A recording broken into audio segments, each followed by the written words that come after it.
Hey, Jen.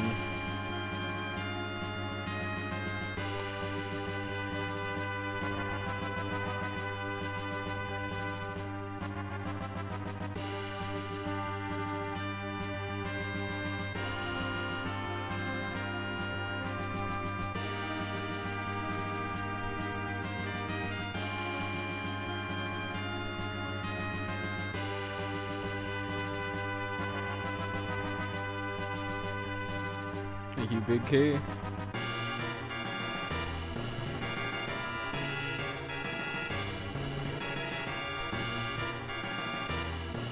Hey, Arachnus, good evening.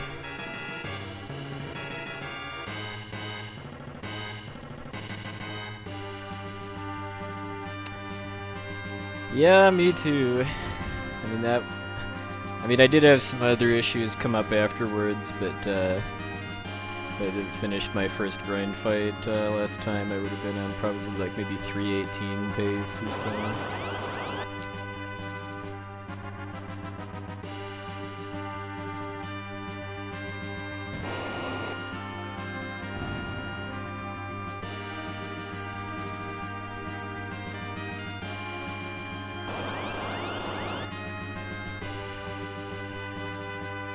No, it was different. Roth's problem was that he killed the Searcher early, so he wasted most of the fight because of his whole party still being alive. My problem was that Rydia jumped the gun, which is actually a pretty common problem with the grind fight if you're trying to get 2 Phoenix downs per cycle. But it failed spectacularly for me just because the dragon immediately killed Fusoya, and there was pretty much no way to recover from that other than running away. Because the dragon just keeps breathing fire every turn, and there's pretty much no way that I can both revive Fusoya and elixir him before the next fire breath. This is NA. The Japanese version is on hold until I've gotten a decent time at NA. Hey, Sick Nick.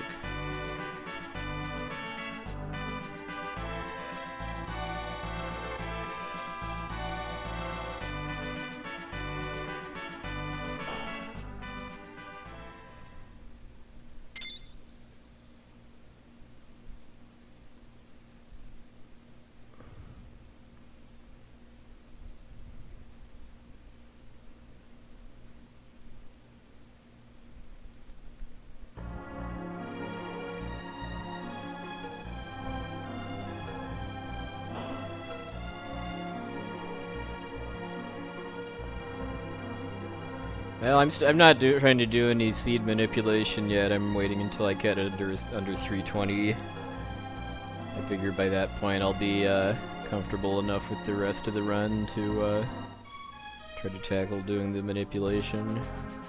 Hey, Shadow Snee, thank you.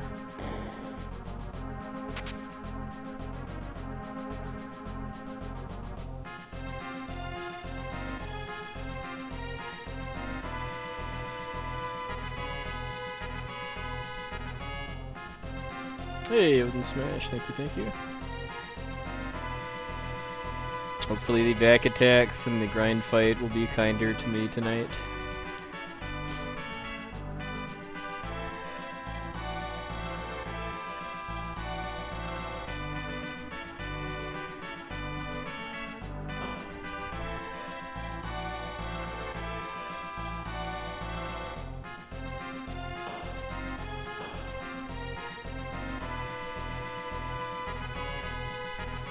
Hey, Herky Durky.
Yeah, I've been following Spike Vegeta's work on learning Chrono Cross. I mean, looks like a fairly involved run as far as the menuing.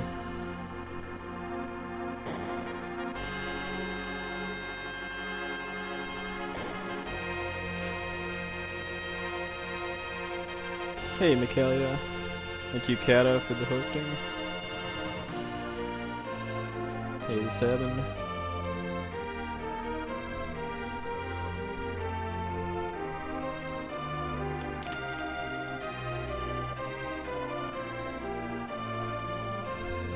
Hey, Mrs. Empty Eye. Good evening, ma'am. Oh, music Craigasm is always permitted. As long as we're not talking about, like, the FF1 poison sound effect. That's off limits. But pretty much anything else is up for grabs.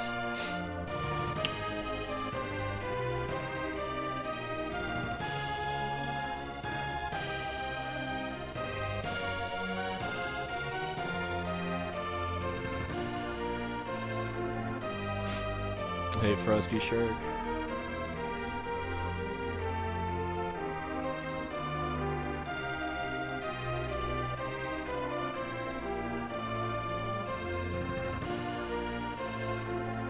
The real music Craigasm is when this comes in at the end of the game, though, in my book, just because seeing the blue scrolling Zeromus background with this music, and then all of your departed teammates, well, not departed as in dead for the most part, but as in have left you, giving you powers, kind of the iconic moment in this game for me. Hey, myself. Good job on the relay commentary this morning.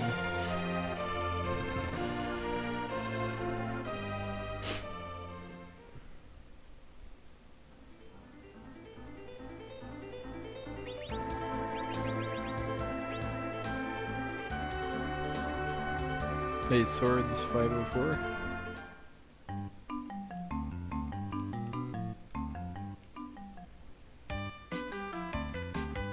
No, I have not played any ROM hacks of any Final Fantasy games, or really any RPGs, period, assuming you don't count translation patches as ROM hacks. I played a couple, like, Mega Man and Mario ROM hacks over the years, though. I saw, I think it was Asian Blue Suasion playing some kind of ROM hack where you played Dark Knight Cecil for the whole game. Hey, Kata, thanks for the hosting.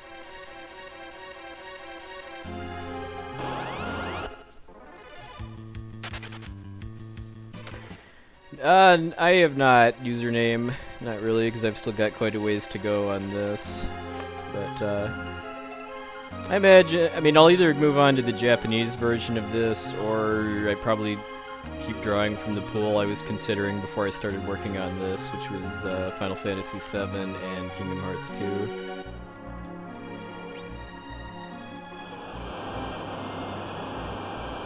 2. Yeah, I mean, FF12 has the Final Fantasy theme for the title screen, but that's pretty much it. I was kind of disappointed that it never comes up in the 13 trilogy games.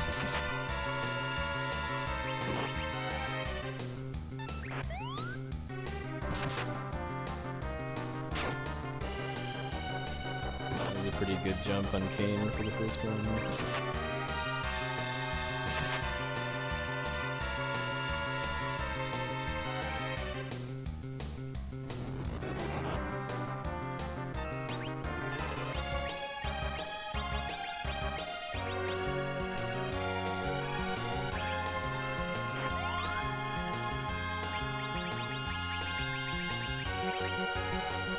Hey, useless merchant. Hey, finally nailed that jump.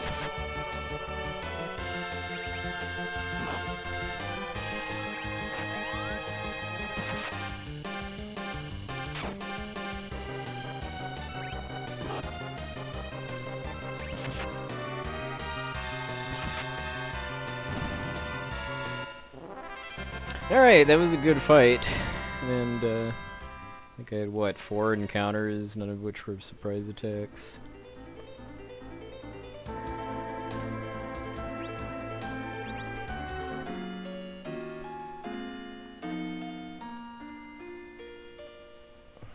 Brave New World. Oh, that would be. Oh, I used to know what the name of that Japanese FF6 ROM hack was.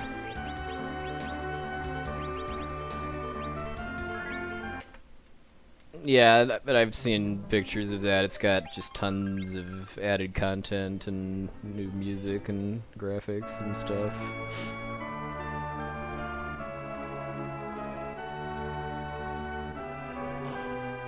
I've seen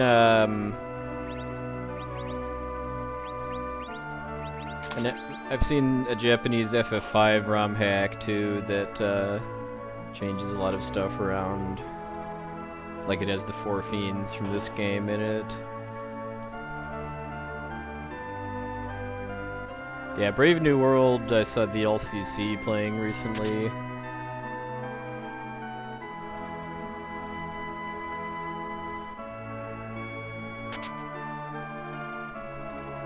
Yeah, it's kind of, I mean, kind of nice that ROM hacks are kind of a way for a community to make, well, I don't know about the community, but a way to have sequels that are never coming, basically.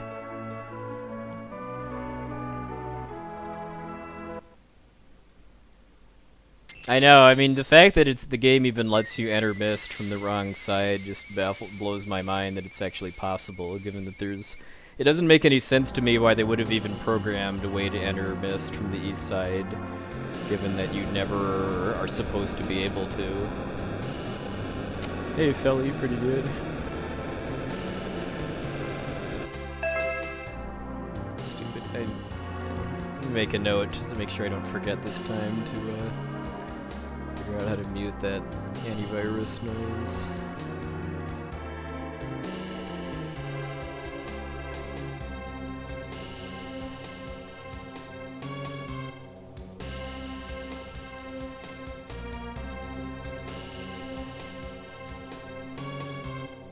Yeah, if anyone's new to this run, I'm doing a bunch of glitches in rapid succession, basically. I did one in order to enter mist from the east side. I did another one in order to get a massive supply of shadow shields that I sold for effectively unlimited money. And there's more on the way, too. Oh, that was kind of fast. Weren't you only playing DW1 for like a week or so?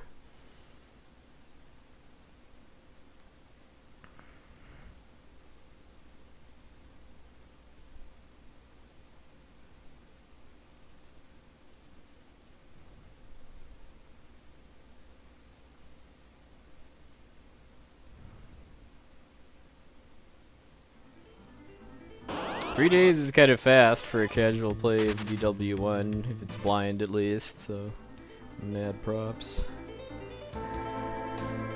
Hey, Dark JDL. Pretty bad actually. There wasn't a whole lot that I did well in that run, so it was a Magus race, and I decided not to continue it into a full game run because I was like 4 minutes behind at Magus.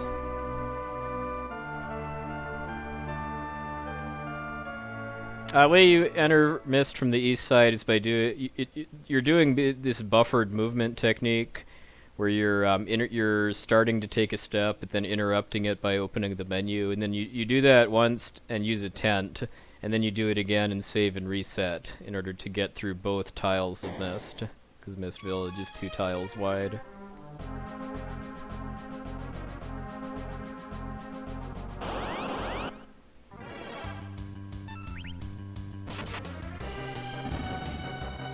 Thank you, Asian. I didn't hold L and R enough for the first time.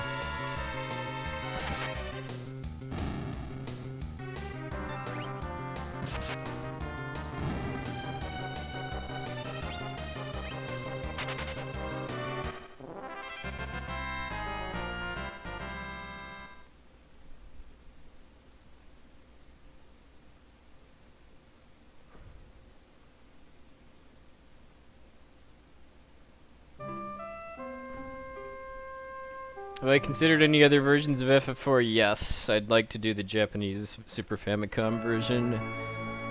As of now, that's the only one I'm considering. I thought about the PSP version at one point, but then decided I didn't really want to. After finding out that the auto battle kind of removes most of the strategy from the bosses.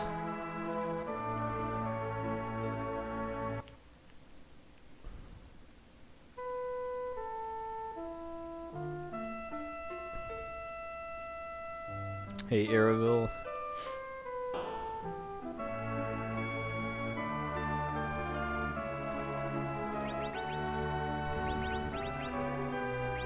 So I'll try to get into the habit of doing this menu after leaving Rosa's house. Just so I don't forget to do it. Hey, it's Mr. Empty Eye. Good evening, sir.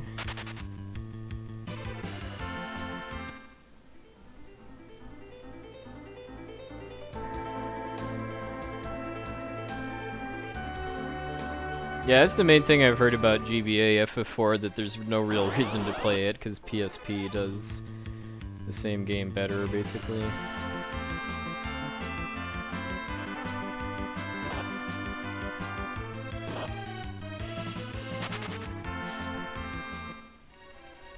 Oops.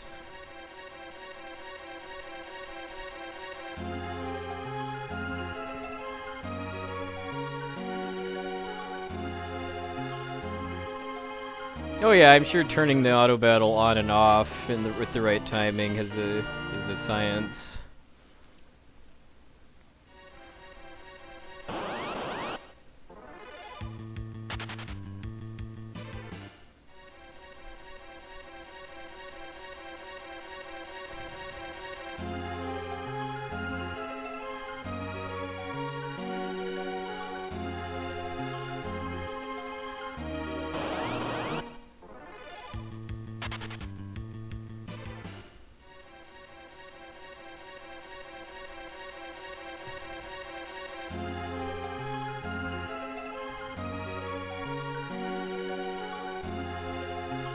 I don't know if I'd really call that an issue. I mean, if you want to be able to misclip, just play this version. I think it's nice to have the different versions of the game have different nuances to them for speedrunning.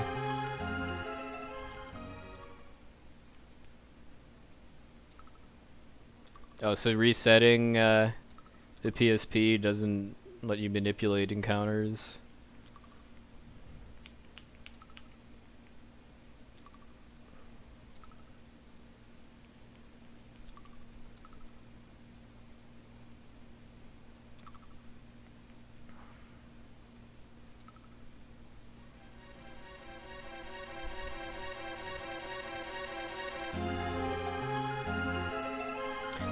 What I've noticed about the translation patch for the Japanese Super Nintendo version, though, is it's very slow.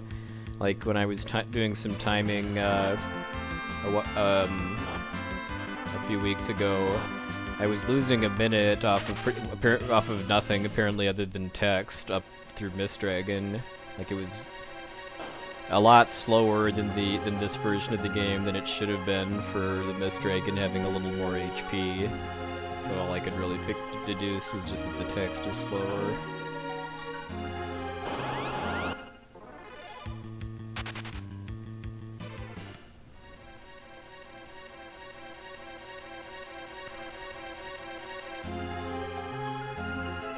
How is back attack luck? Not too good so far. I think I've had 2 or 3 just in this cave.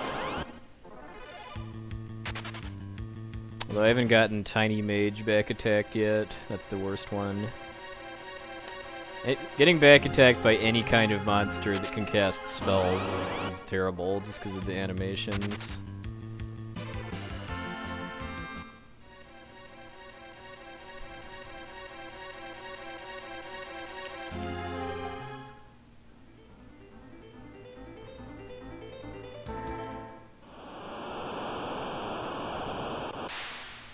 Oh, you can one-cycle Mist Dragon? That's pretty cool.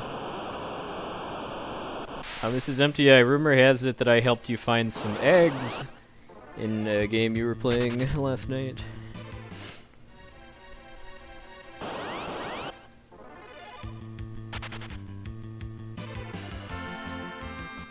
Yeah, it's a definite drawback to GBA Final Fantasy games. The only one that I've played myself is 5, because I've done the 4-job Fiesta on GBA FF5 the past 2 years, and the lag during the Neo X Death battle is insane. Especially if you cast Meteo.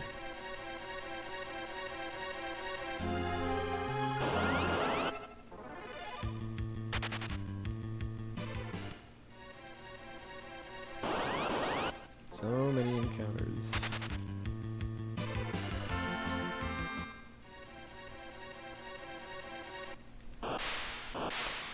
Most definitely gonna be behind after this because I always am pretty much. I must have had a gold. This must be my gold split.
Not looking good.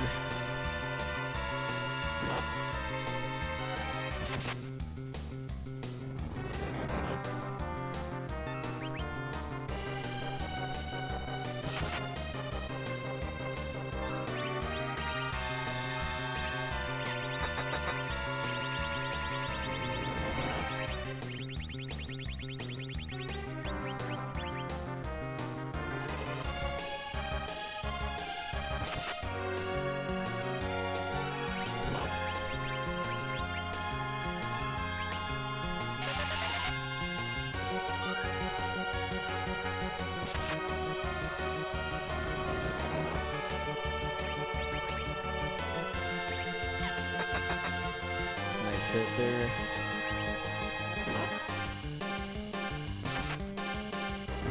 Alright. Well, not as far behind as I was last time. I think I lost like 45 seconds here because of really bad watery pass.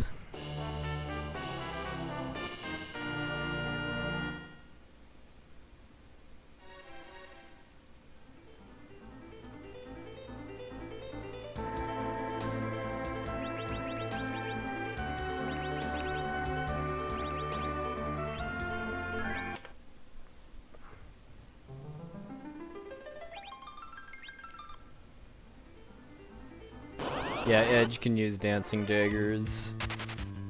Oh, okay. Hither to now, I had no idea that you could run into 8 imps in this game. The wonders never cease.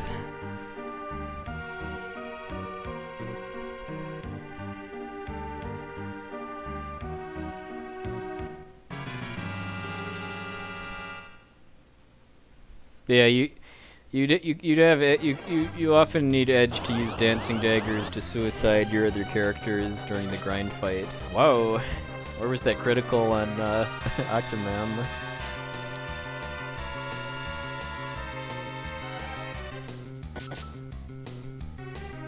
Too spoon guard.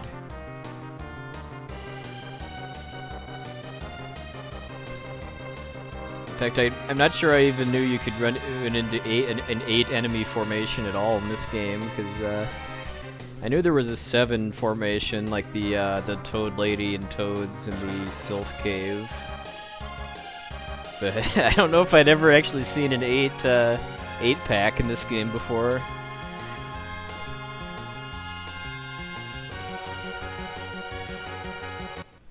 That was a pretty OP showing on Tella's part. 3 hits, one of which was a critical.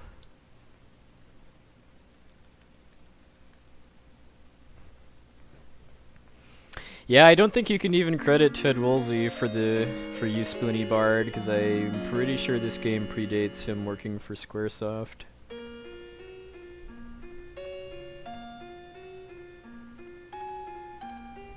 Yeah, oh yeah, that fight too. The main thing I remember about that fight is that because Vamp Lady isn't floating, the bats don't float either. Since the game apparently can't handle having floating and non-floating animated enemies in the same battle.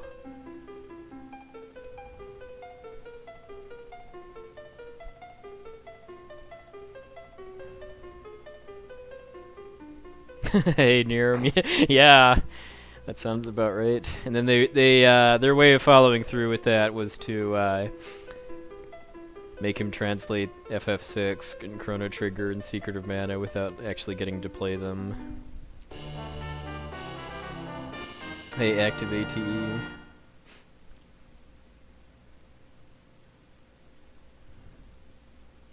Yeah, the only person I know that actually subs to that guy is Lisa Rocks. Which is why you don't really see much of that emote, other than from her in our circle, at least. Alright, so I'm still glad that I healed Rydia, because 2 HP is pretty sketchy for Antlion. Because there is I'd say there's a non-zero chance that the Antlion could actually kill Rydia if she only has 2 HP.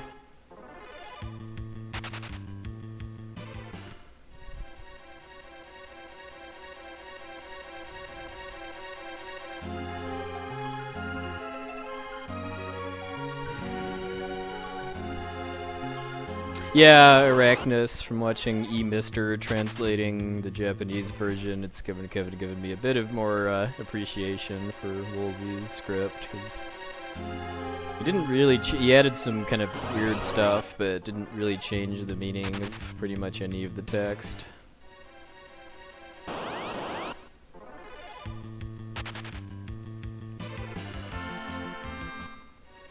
Hey, a robot from the future.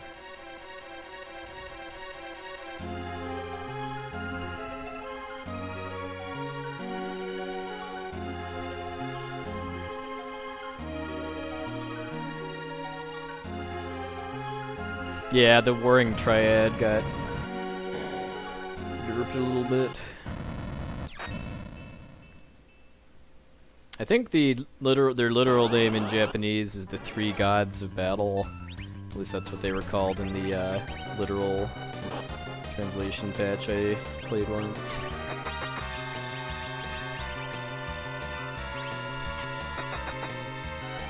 Pretty weak one there.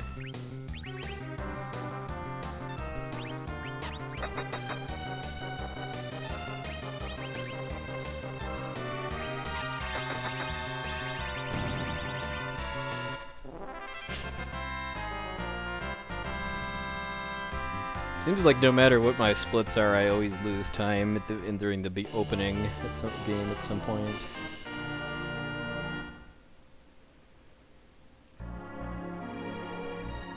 Yeah, like all in all, I think that Woolsey's translations are higher quality than the FF7 English translation. Because FF7 has quite a... well, I shouldn't say a lot, but it has a noticeable amount of text that just doesn't make any sense, or that just sounds really awkward.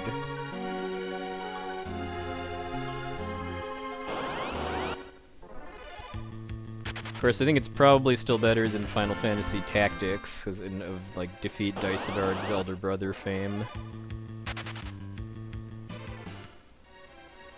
I don't know who translated FF7, actually. I know FF7 was the last Square RPG where the translation was kind of an afterthought. Okay, lag.com explained to me once the specifics, but that I don't remember now, but it was something about how they started translating text-heavy games, starting with FF8, that made it higher quality. It might have been that they used more like computer algorithms and stuff instead of just having one guy do it, one guy or gal do it by themselves.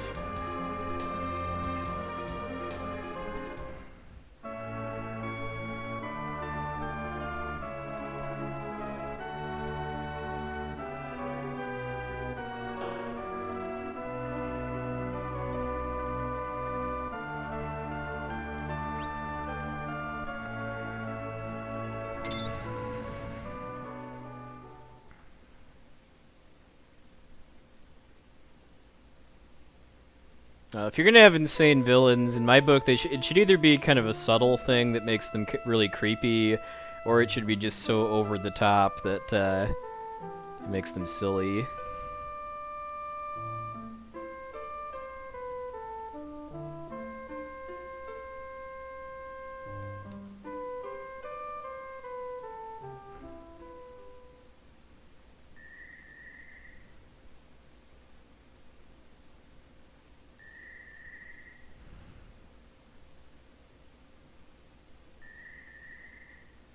Oh, so they outsourced the translation of FF7? Weird.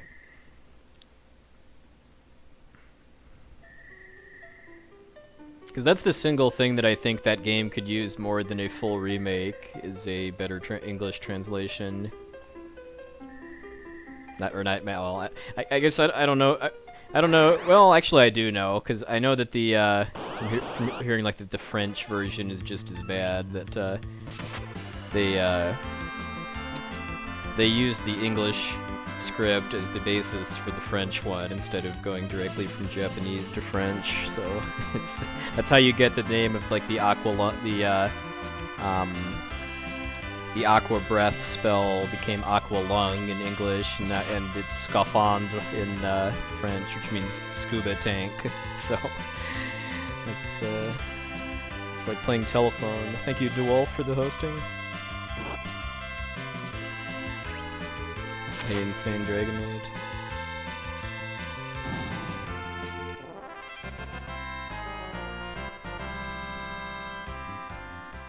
One thing that I thought was kind of interesting that I read that got completely lost in translation was that Sephiroth's manner of speaking was different before and after he went insane. In the Japanese version, it's something that wouldn't really make sense to a foreign audience because it's just different dialects of Japanese, basically. But I'd be curious how they would try to localize that into English if they did.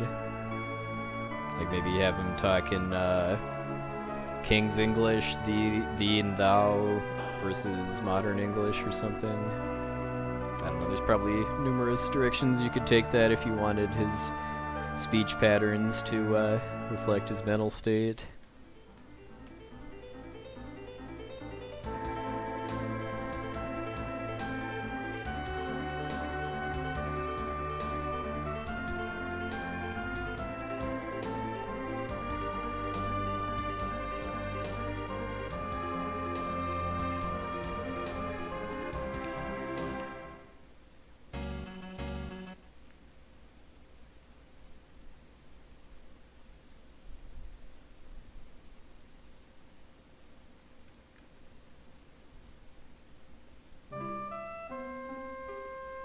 Like whenever, like it always kind of gives me a chuckle when it's really obvious that they're trying to translate Japanese honorifics into English, because that's a concept that has no equivalent really in English. Like probably the most awkward example I can think of is when Aerith and Tifa meet for the first time in Don Corneo's basement. She like says, "Well, let's get going, Ms. Aerith," and she says, "Oh, just call me Aerith." And I mean, it's pretty clear to me that she was calling her Erisu-sama or something like that, and then she just wanted to be called Erisu San or Chan or something.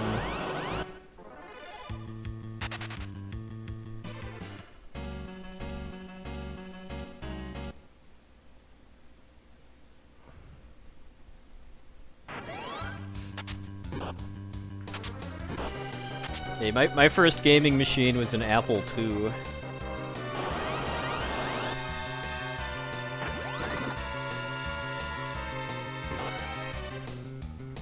All about the Oregon Trail and the number munchers, baby.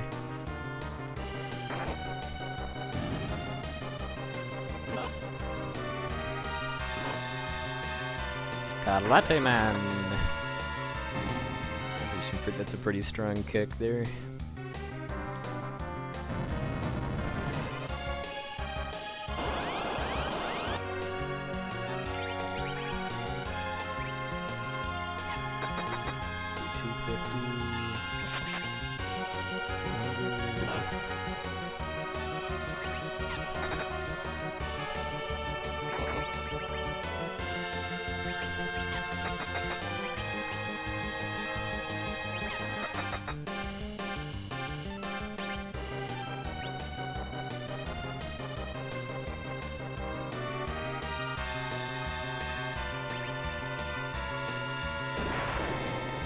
hair late on that.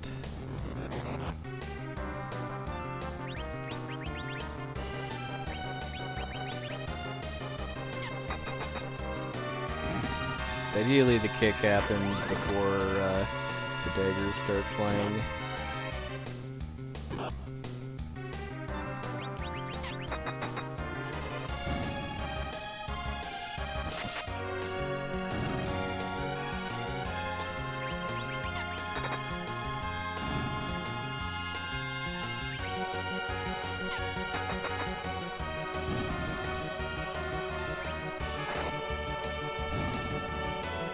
Oh, nice.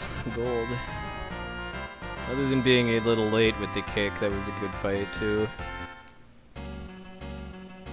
If I'd have kicked sooner, I probably would have gotten attacked by them a few fewer times, but they didn't end up bopping Edward or Rydia, thankfully. Yeah, well, hey, just I've said that many times that I want to run the Japanese version glitchless at some point, and because Edward is, because you actually, if Edward doesn't get killed by the antlion, you actually stab him in the back to give Cecil more experience. So yeah, the water hag is back with a vengeance in glitchless.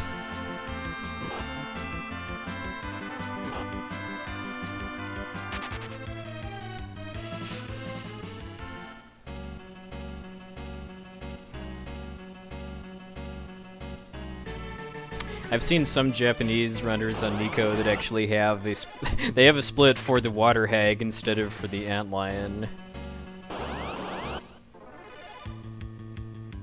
Wow, this is a pretty strong mountain descent.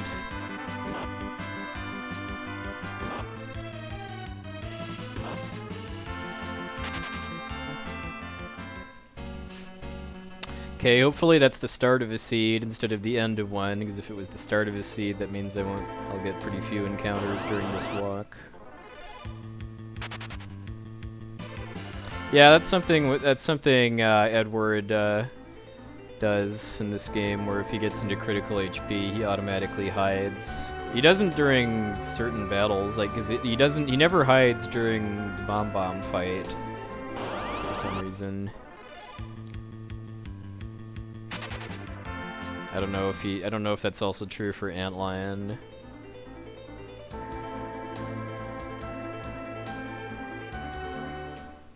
A 5-minute fight with water hag? Okay.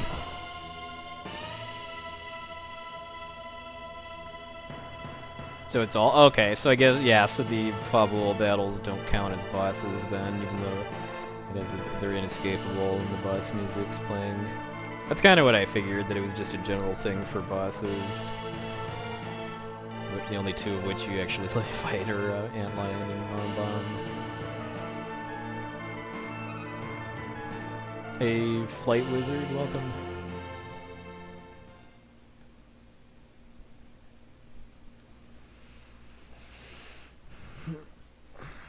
Alright, I've had some pretty good Fabul battles in my last round of attempts. Let's see how we do.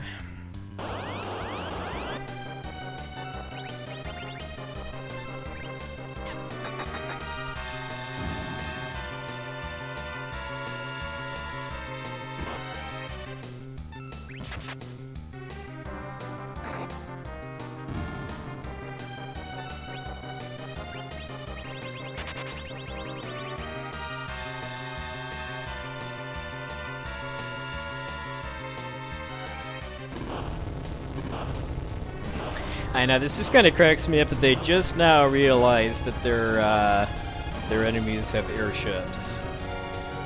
And it never really occurred to them when they were planning to defend the crystal that they were going to be up against airships, which they don't actually do anything with after that, because they don't actually like kill people or anything with them.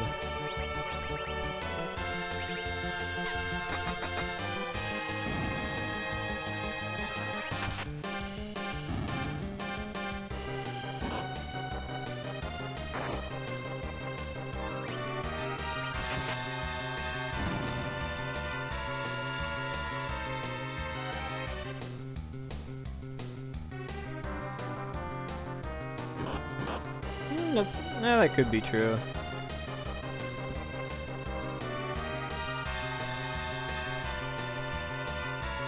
Of course, they did find out about Golbez taking over Baron from Rosa, though.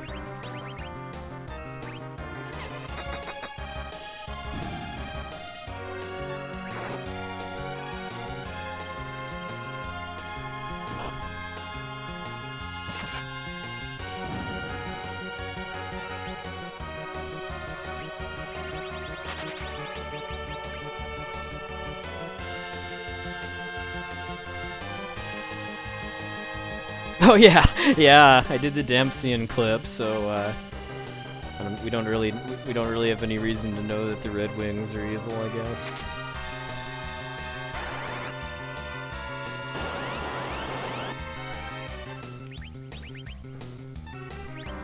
Doing the Dempseyan clip is only happening until I start doing seed manipulation, though.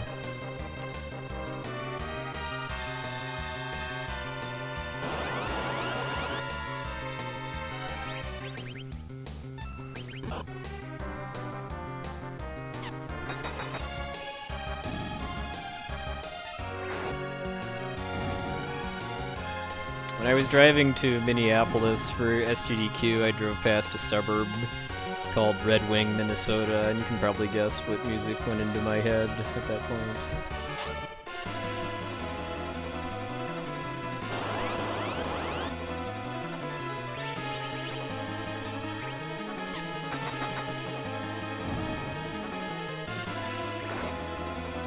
Oh, a one-shot. Nice.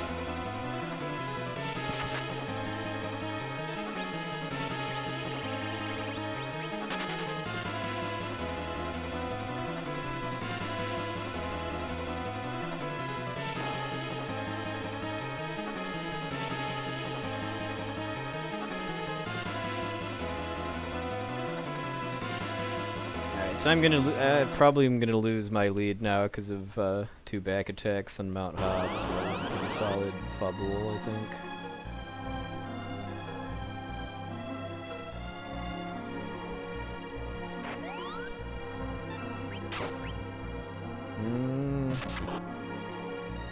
Okay.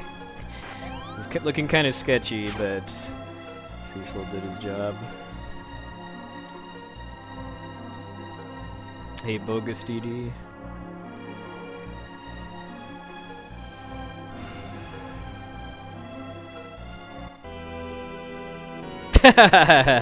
Yeah, it didn't look like a terribly large suburb. Hey, Ghost King.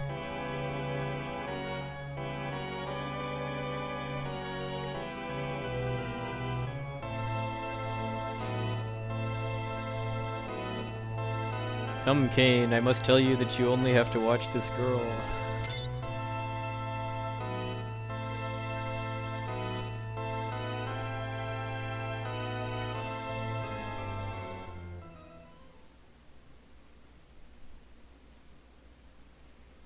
I know that line is a particular favorite of Mr. Empty Eyes.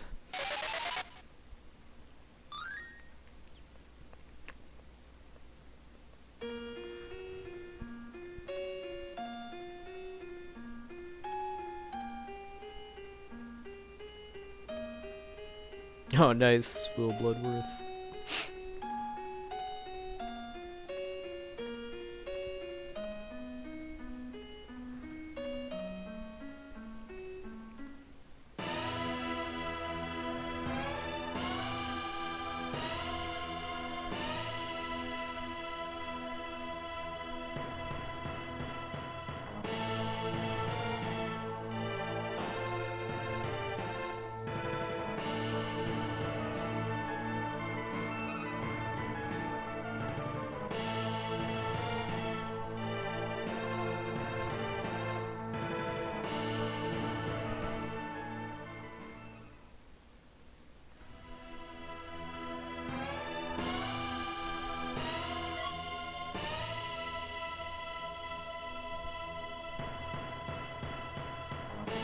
Yeah, I got revenge on the Mega Sisters last run.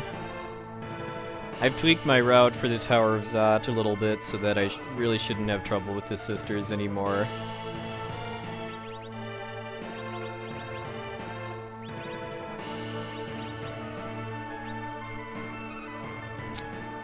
Basically, I'm gonna clone the fire sword earlier than I was before, and since I don't have to set that up during the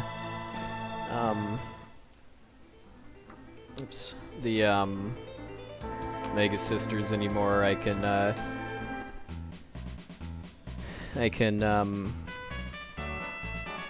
have an extra turn with Cecil to heal Tella if he gets hit by the Delta attack first round. That's what it boils down to. That's pretty much the only way that Tella can die is if he gets Delta attacked twice in a row.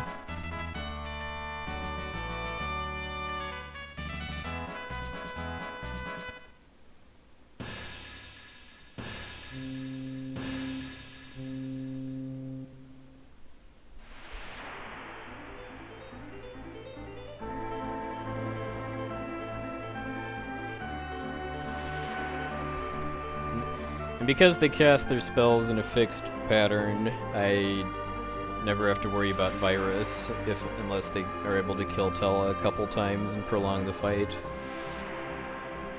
The fight has to last 4 rounds before they can do Virus.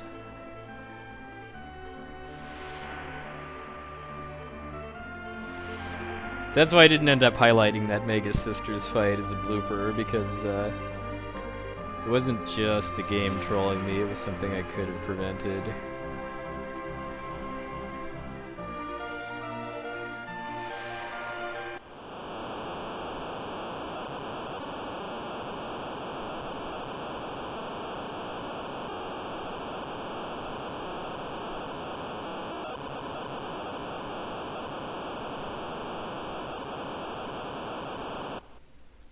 Leviathan!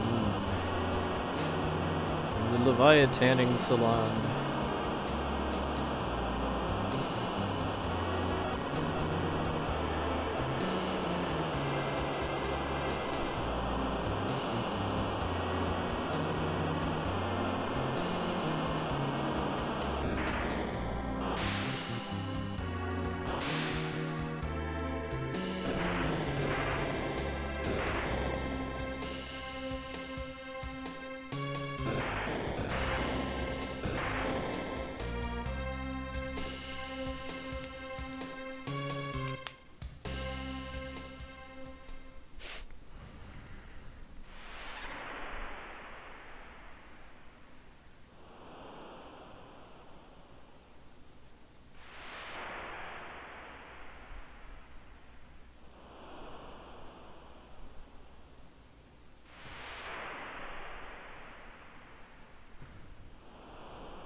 Hopefully it's a sunny day on the beach.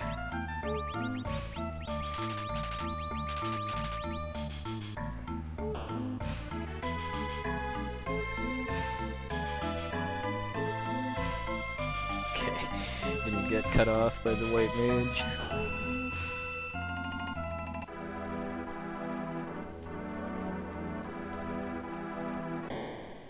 I wonder if that's right there is the longest continual text in the game.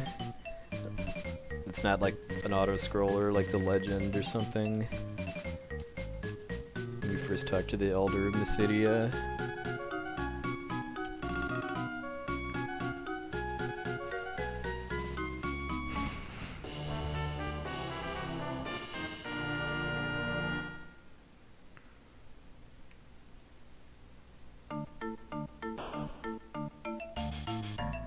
Yeah, the only good bat is the out-of-bounds bat.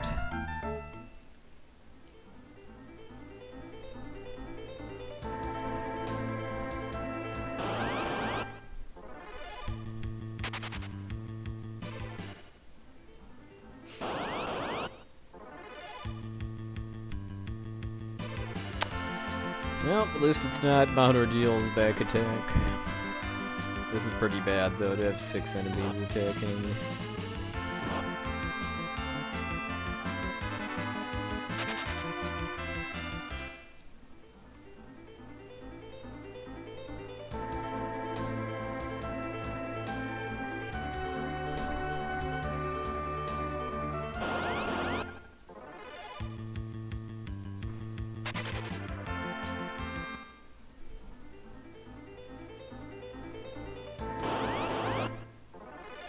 This is a pretty comfy chair.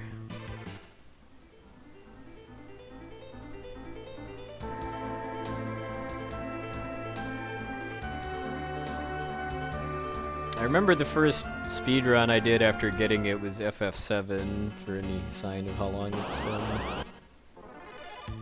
Oh, speaking of which, I don't think sub-hour is happening now because of these.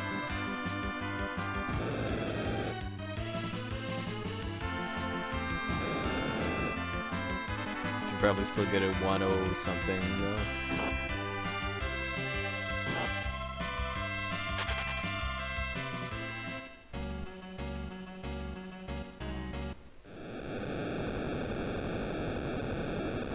That's pretty much the second worst back attack in the whole game, next to the bats, is that fight right there because of how many spellcasters it has. Yeah, I didn't even make it to the firewall before 53 minutes, too, because of that.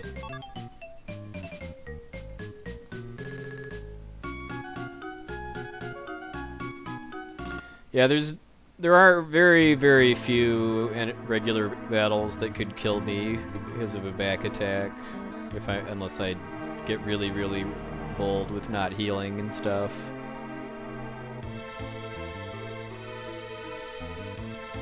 I've been lurking in the relay chat.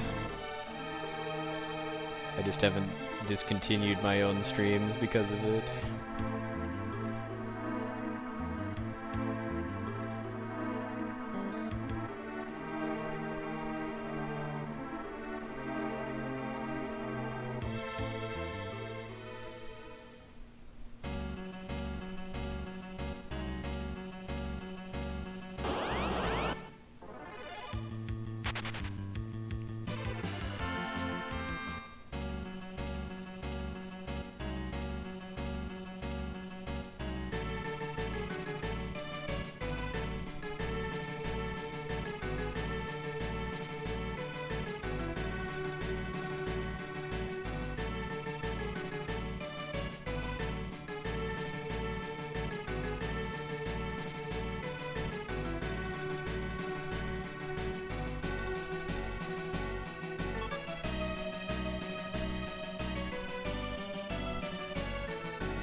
Was it PSX Battle Speed 1?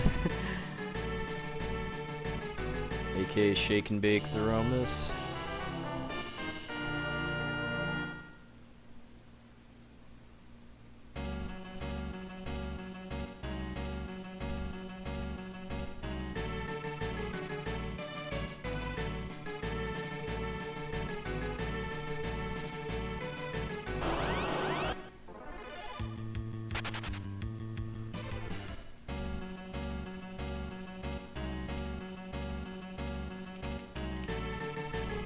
Yeah, I'd need to already be fighting Mylon by this point.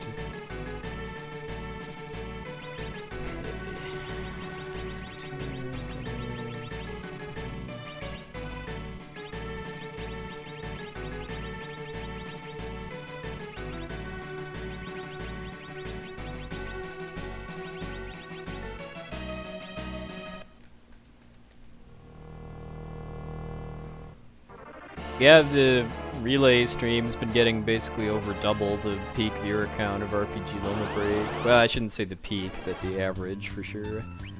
Wait, why did I do that? I was caught off guard by Orum's HP being extremely low.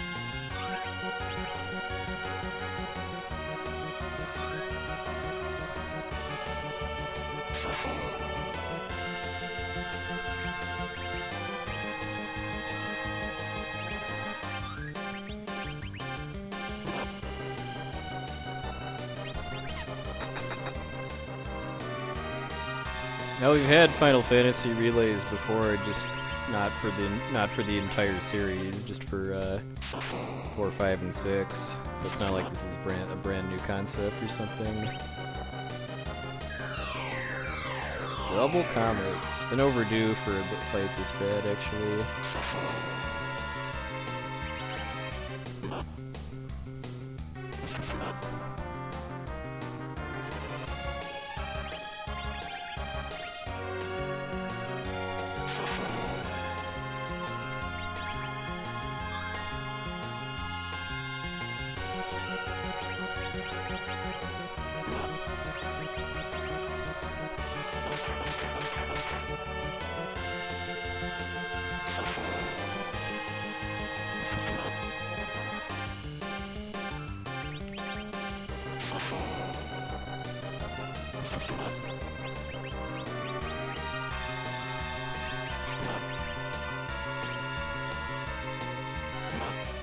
Nope, this is on Super Nintendo hardware.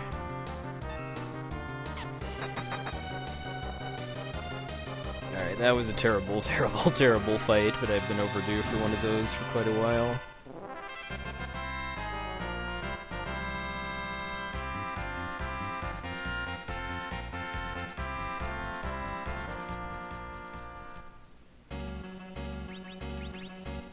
Yeah, it's too bad that it hasn't really been much of a race since FF2 because of having an hour difference, but I'm sure the relay organizers accepted that as a possibility when they did that.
That was alright than getting poisoned.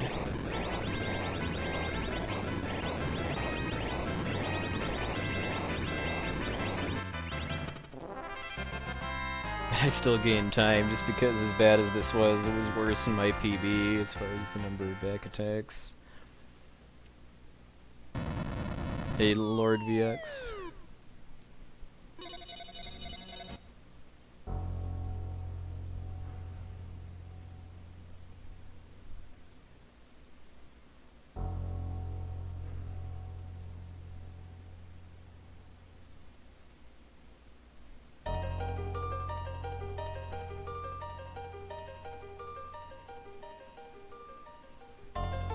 Yeah, I'm not really a fan of emulators either. I pretty much only use them to do routing and testing. I do most of my practice on console.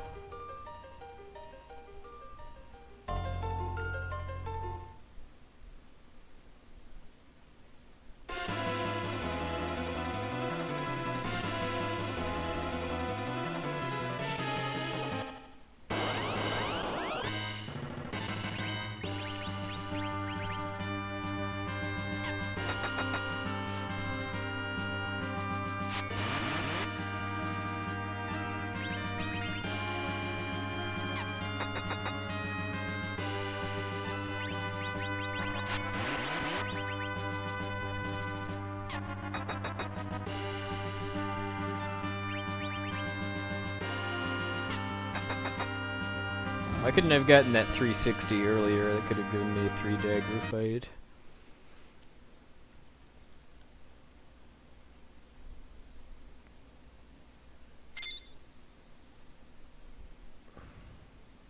That's still like 4 hours longer than I would ever want to do a run of that length.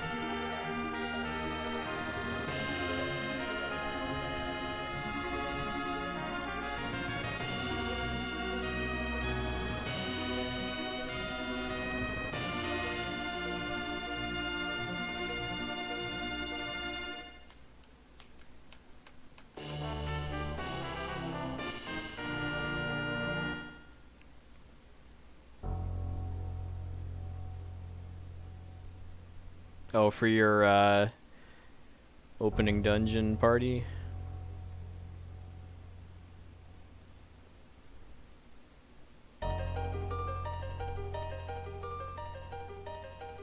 Oh, it's going Watson fan. I just had a really bad Mount Ordeals, but that seems to be the standard rather than the standard rather than the exception for me. If I don't get wrecked by back attacks, it's by comets.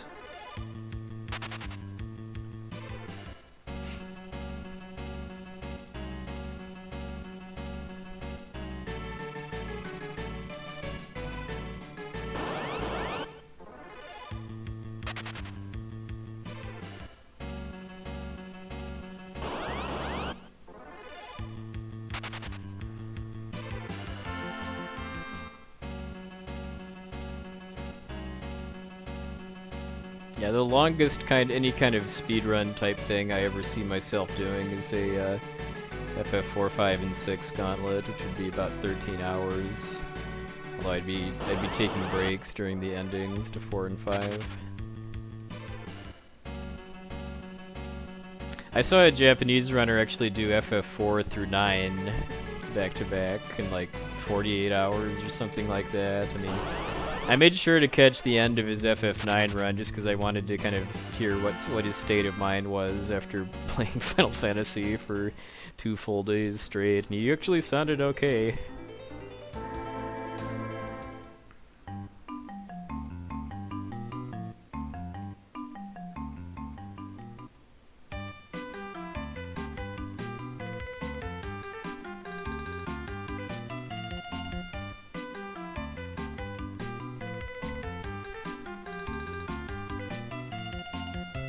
Yeah, Xenogears is kind of at the top of the list as far as just a game people make jokes about doing speedruns of because it's so ridiculously long. Along with what, Skies of Arcadia, I think is the other one.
Yeah, FF11 is another thing that people only really ever talk about in jokes, as far as like, well, why aren't you running FF11? As far as talking about like FF1 through 13 or something.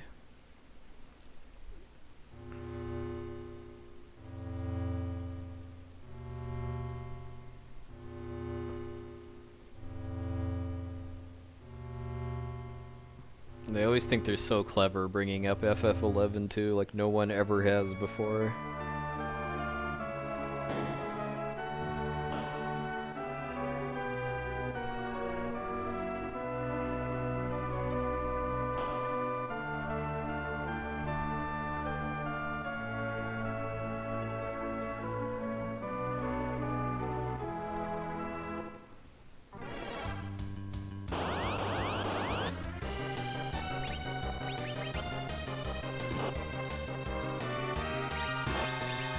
Wow, double hit bop on Callum.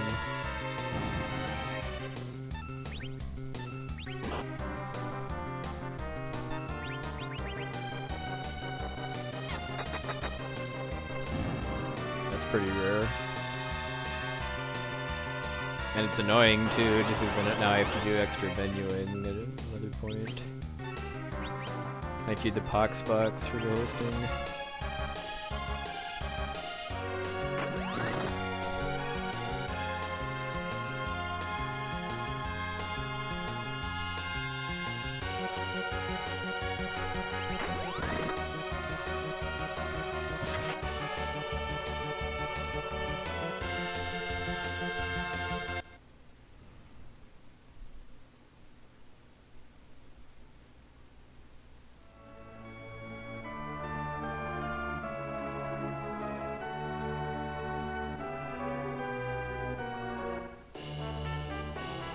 Yeah, 10-2 New Game Plus is a pretty boring run. It takes a really special game to have New Game Plus actually be an interesting run in my book, just because a lot of the ones of RPGs that I've seen is just you steamrolling through the game because of getting to start with end game equipment. So there's no real challenge. I mean, there is optimization, but it's not really exciting for me just because there's no risk.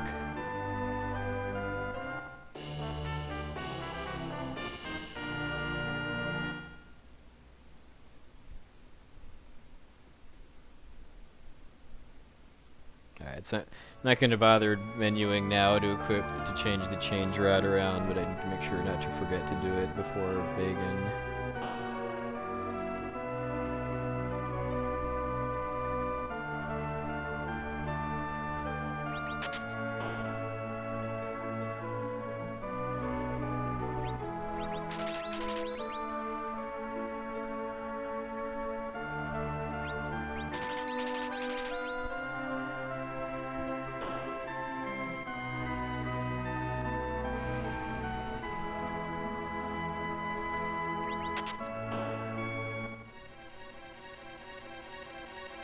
Oops. That was stupid.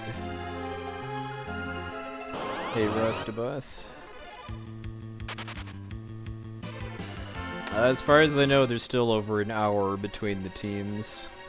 Sounded like the right team caught up a bit because of from FF7, but other than that, the race still got destroyed by FF2.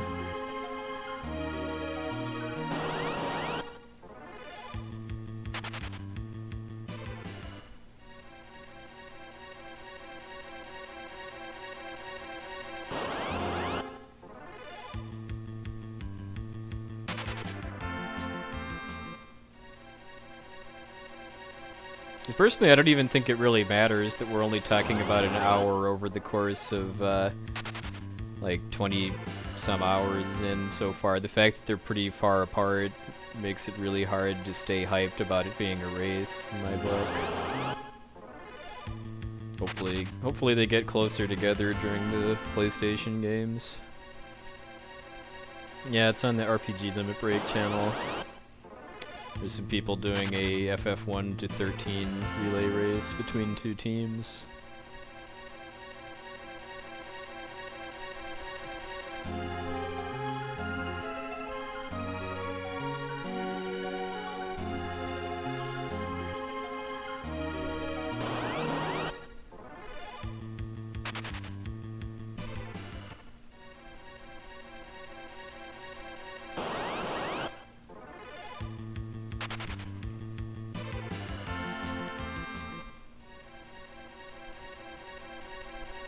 Well, I was invited to do commentary for FF5, but I declined because it would have been the middle of the night for me.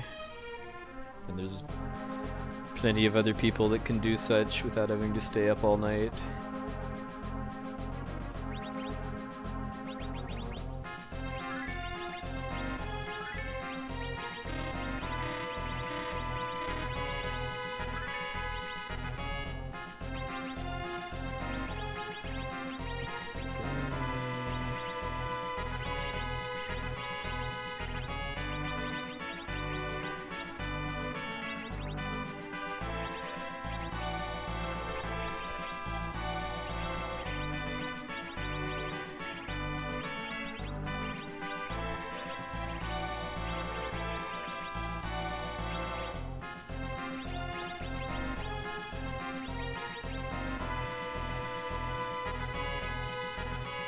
Well, I offered to learn FF6 no sketch if they needed more players, but they never got back to me on it, so I didn't.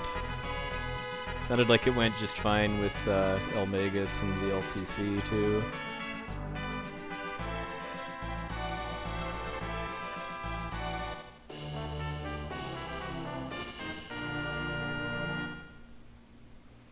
I know pretty much none of the remaining players in the relay, so you'll have to tell me if any of them are good commentators or not.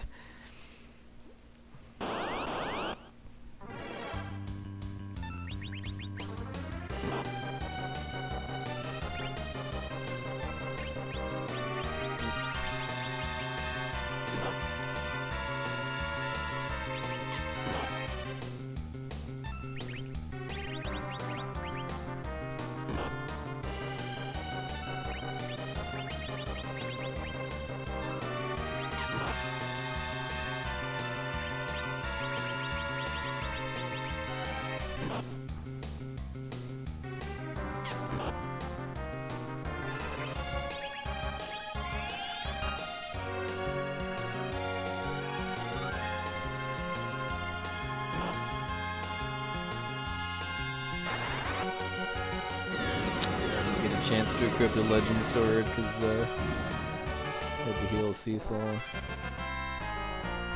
It's pretty rare for me to actually get a chance to do that because Cecil always gets hit so hard in this fight.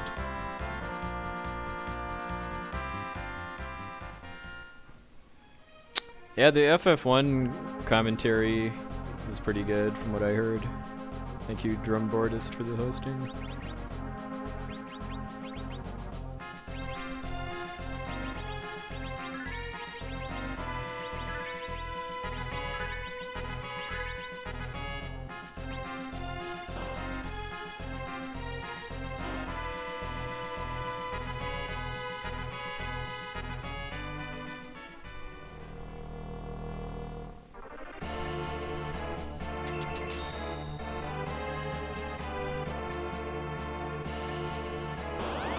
Go wave skip.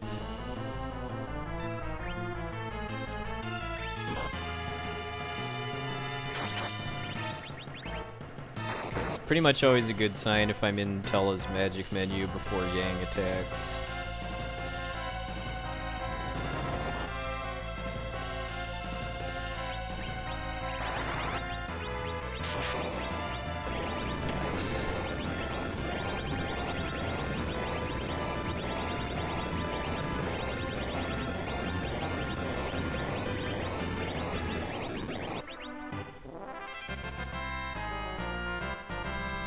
Alright, well, I'm about a minute behind the pace I was at last time, I think.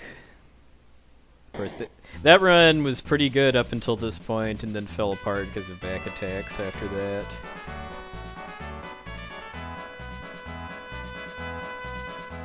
Hey, Wandering Mind.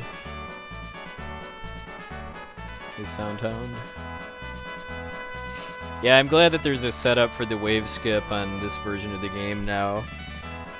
Because I know how to do it on the Japanese version, but that's a bit different just because your levels are a bit higher in that route.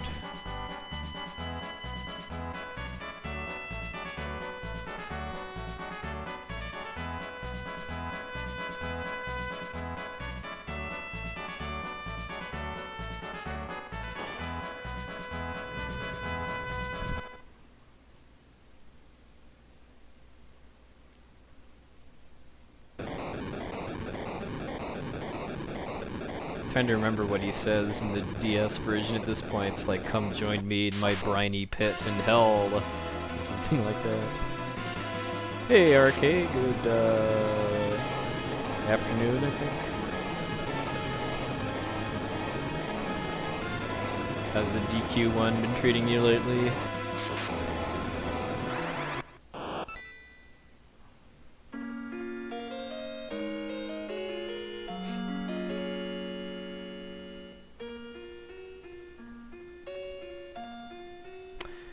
Not that I know of. I've pretty much just picked up stuff by watching streams on Nico Live.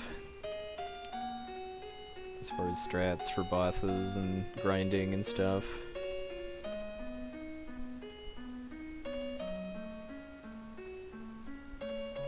Oh, nice.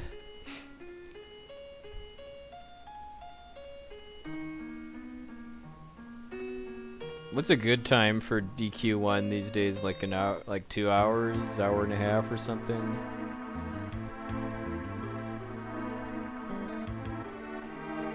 Yeah, my advice is to just go to the Nico leaderboard for FF4 and then just follow all of the communities on there that have somewhat recent times posted, and then just check your follow page on Nico for active streams.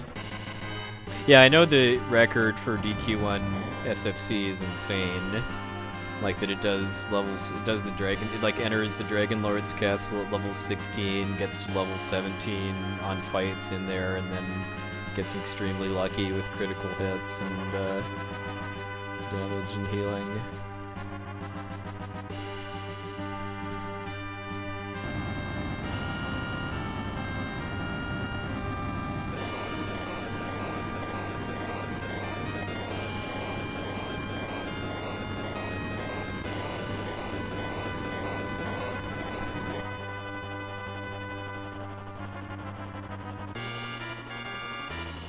I think there, Jair was telling me that there is some kind, that the really serious Japanese DQ runners are able to do, basically do like buffered frame perfect movement to try to manipulate metal slime kills. Which cuts out most of the grinding.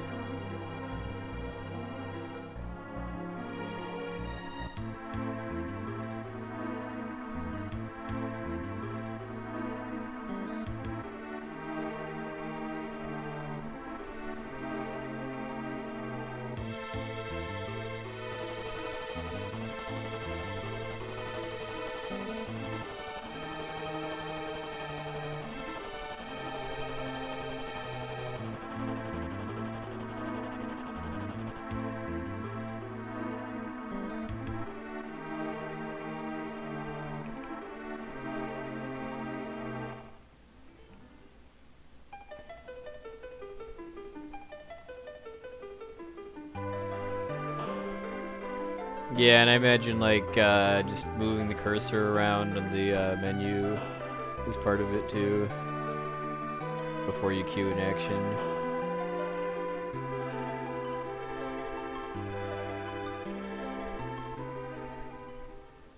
Yeah, I can't say I'm a big fan of the idea of having non-gameplay, i.e. the ending and credits, be part of the timing.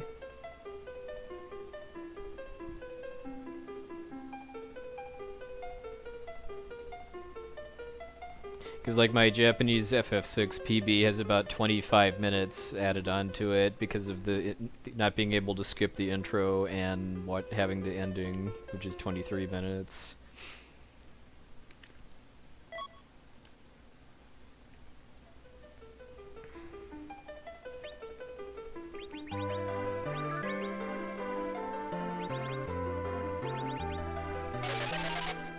Ladies and frogs. There are ladies and frogs in this castle.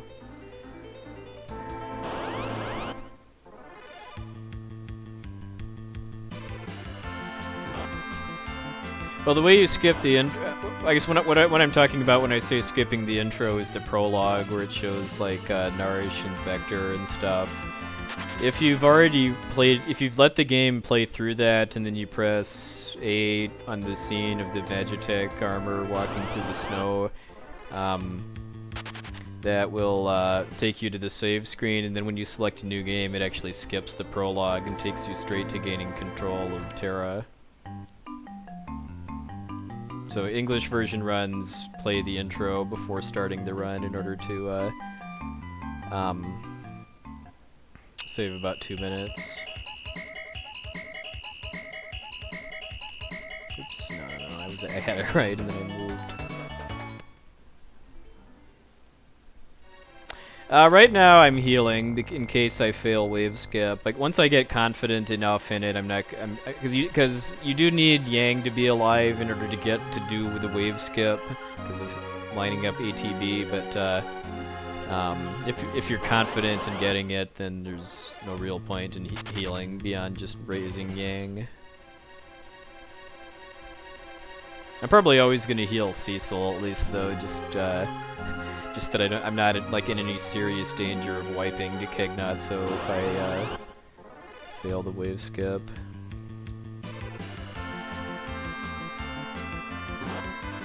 Yeah, I mean you do need to res Yang in order to do the wave skip, so it's not healing. Doing healing on top of that doesn't really cost much time more. Thank you, Emru.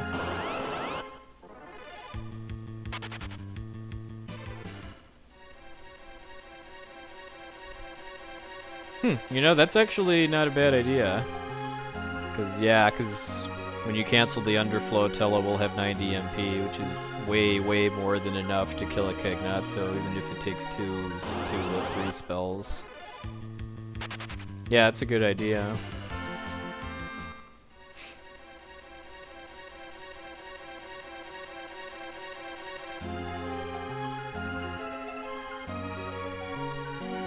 We skip having to go into the item menu after talking to Edward.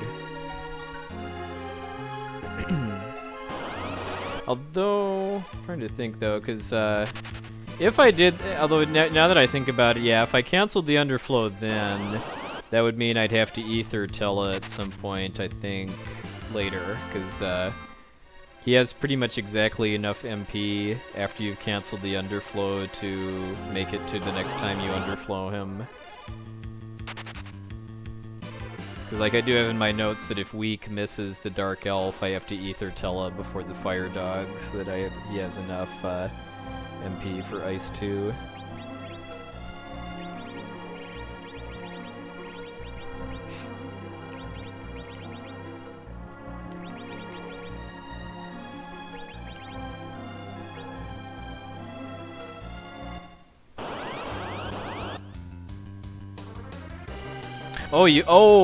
I didn't think about that. That your MP gets healed by this part.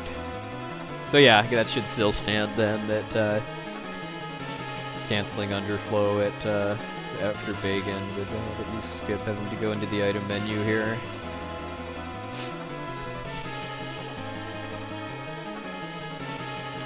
I don't run FF9 very often anymore.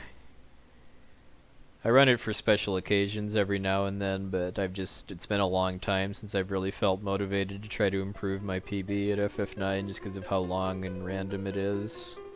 It's a fun game to run if you don't care about your time though.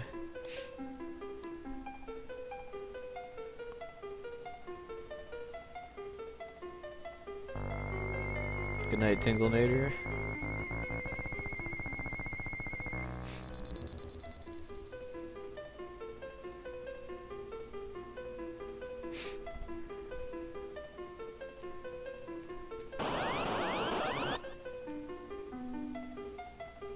Jump the gun a bit there. Yeah, if I jump the gun, I don't think it's even worth trying it again because I've already messed it up.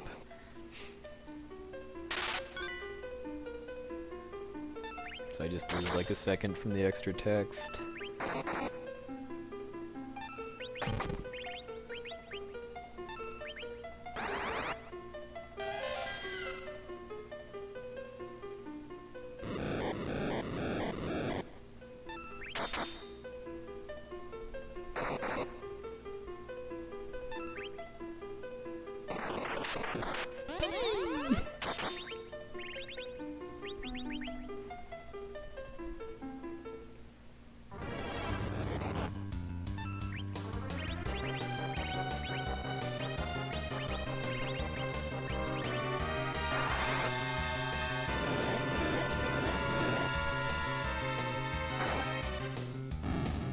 Jeez. Did I have like just an absolute god tier Dark Elf cave or something? Because that just seems obscene to lose that much time when I didn't even get back attacked. Did I just like get almost no encounters or something on my seed I was on? Jeez.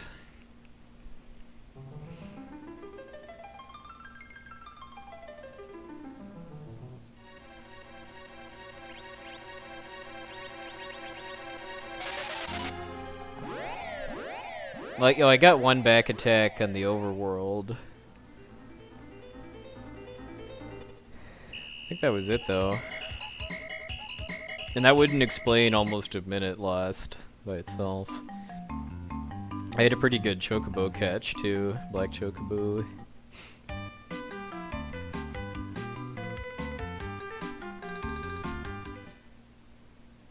Oh, well. I can be pretty comfortably back ahead if I have a good Tower of Zot, though.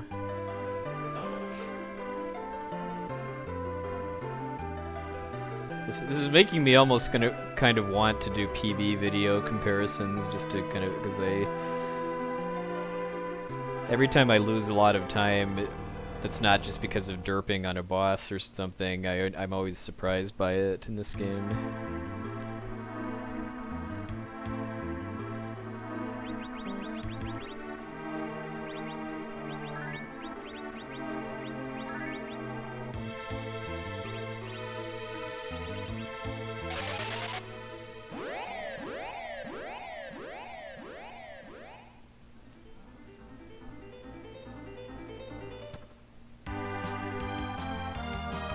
Farewell, ladies and frogs. Until we meet again.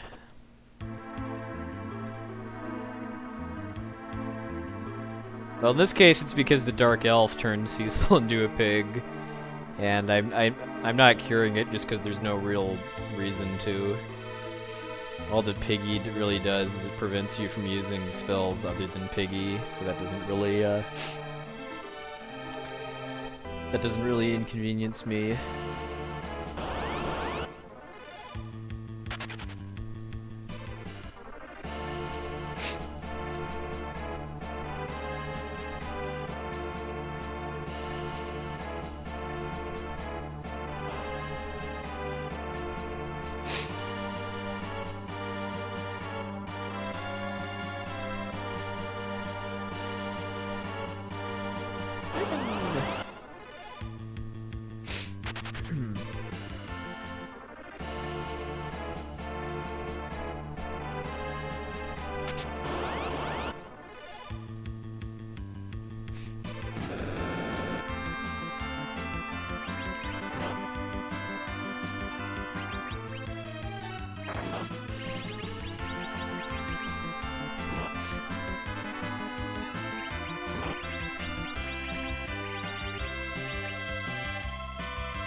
Yeah, people that missed the last run, I changed up my strats for this tower a little bit to ideally remove the odds of dying to the Mega Sisters, or, well, even if I don't die, having the run die to the Mega Sisters, because of Tella getting bopped multiple times.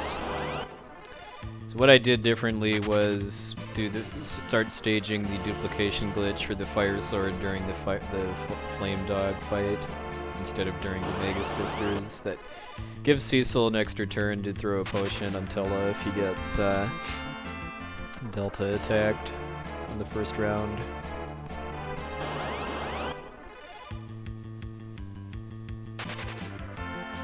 My favorite Final Fantasy game is in my Twitch bio FAQ. That is a question I get asked very often.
Nice. I was hoping to bop Yang there.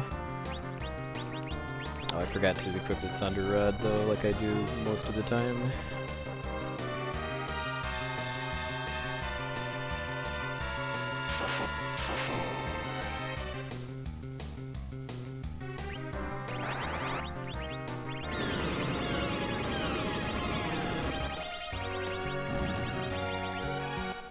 Oh, that's right, no split here.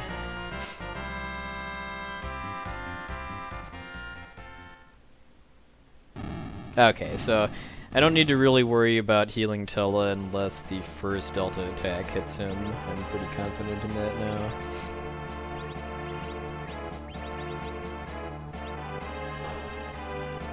Because as long as I wasn't super slow with my inputs, he'll get Meteo off before the third one lands.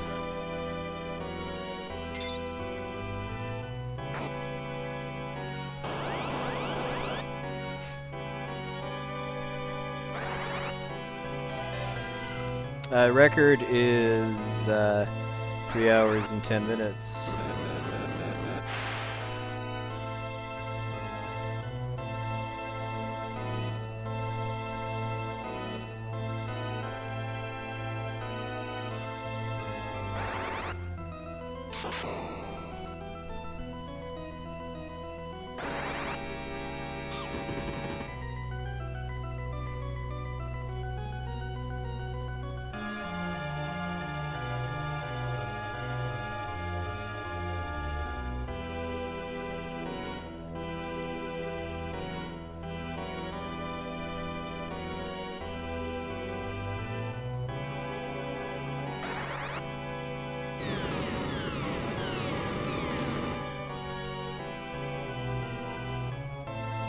Yeah, the Roth has the record right now.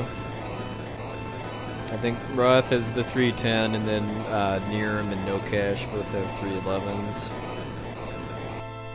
Oh, I'll be very, very ecstatic if I can get a sub 315.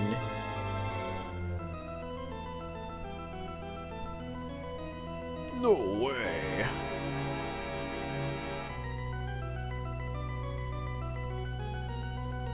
If I have a good Barbaricia, probably looking at a gold split here, just because I was a pretty decent tower climb, because I didn't have to heal at all. And the Mega Sisters were really nice to me.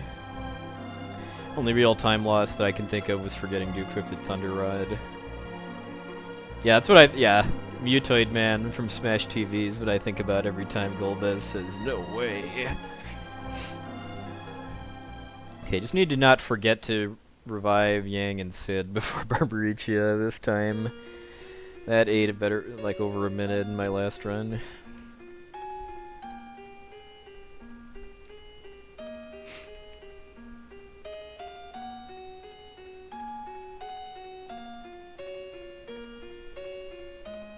Yeah, Stella has like 65,000 MP after you underflow him.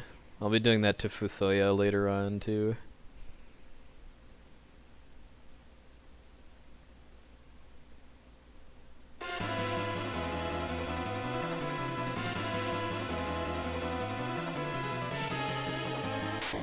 Oh really? I didn't know that. But there's Japanese symbols.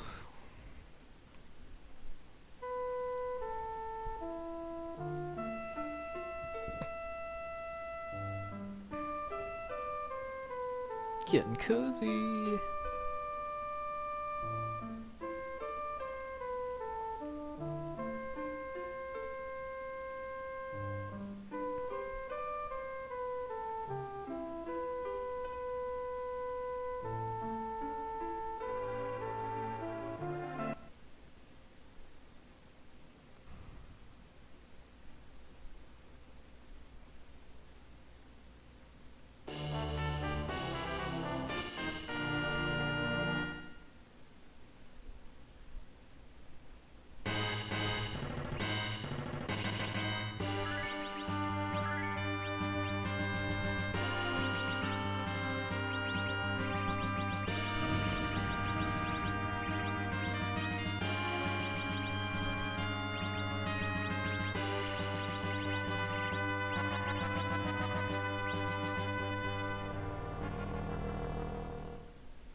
Craigasm.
Nice. Ooh, nice fight.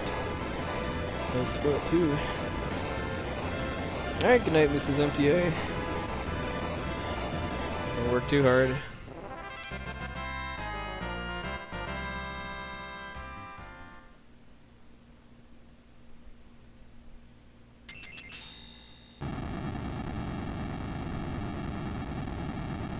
Yeah, I could, because of Kane getting some quad-digit jumps on Barbricia, I was able to just attack instead of jumping on his on the last round.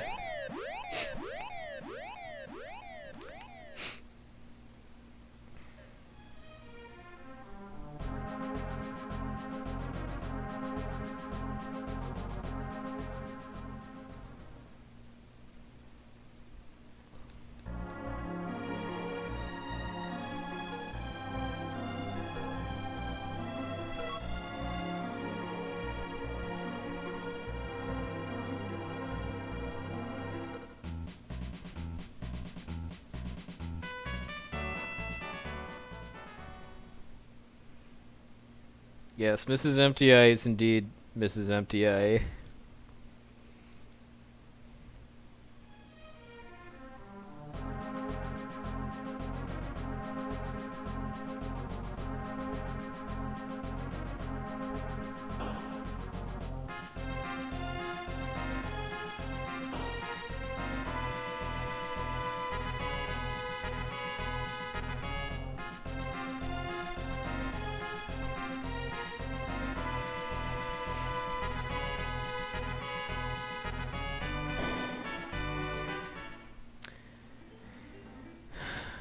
Hopefully someday I'll be able to get sub 140 Barbricia.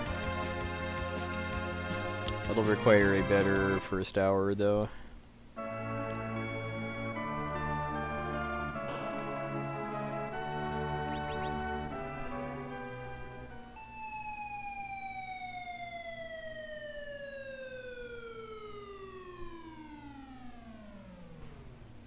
Hey Clage, thank you sir.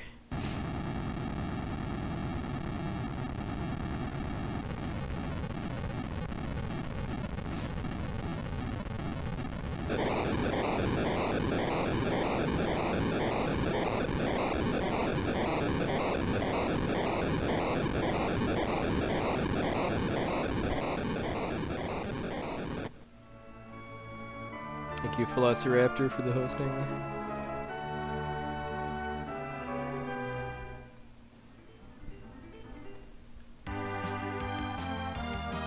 That means you're definitely on pace for like sub 140 Barbricia, sub 150 Golbez, and sub 2 hour Lugae, and other various niceties and milestones of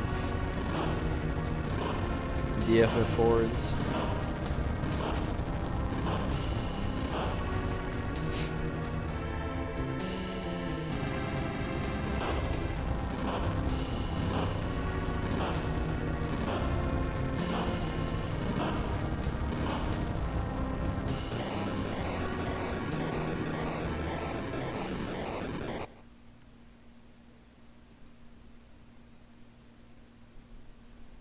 Yes, the airships have been taken over by Michael Bay.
Least favorite part of doing this speedrun, like if...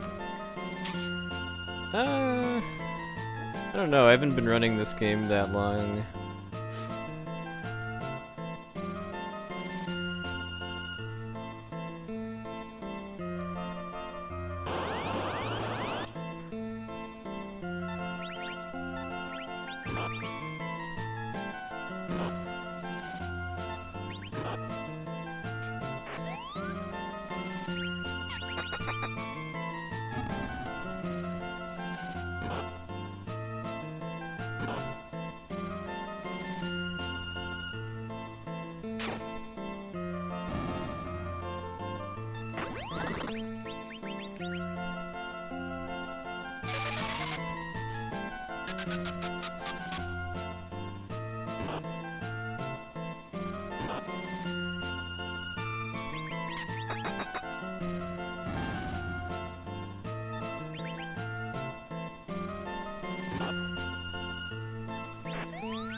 Decided to play that a little bit safer by having Kane kill the top purple doll instead of just jump and then hope that Cecil was able to kill it and then get back around to his turn before too late.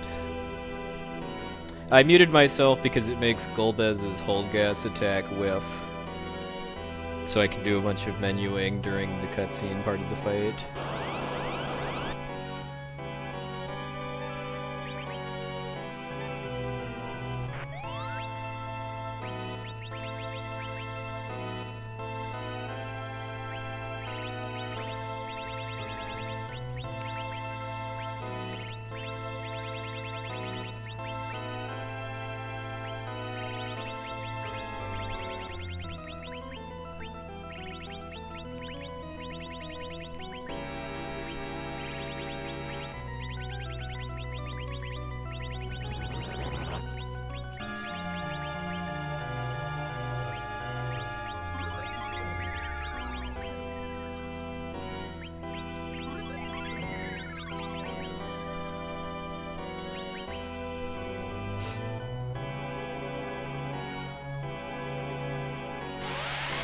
This is RNG here if I can kill a Golbez before Rydia appears. You do 3,000 damage in 3 hits, basically. I didn't get it. So I'm losing time just because of bad damage rolls now.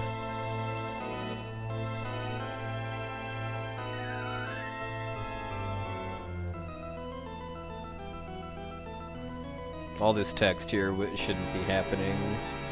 He should just die immediately after Cecil attacks him. Or even after Kane lands, if I get really good damage with the Kane jump. Yeah, all 3 of them were low this time. That's too bad. It's like 20 seconds I lose from that too, and it's all luck.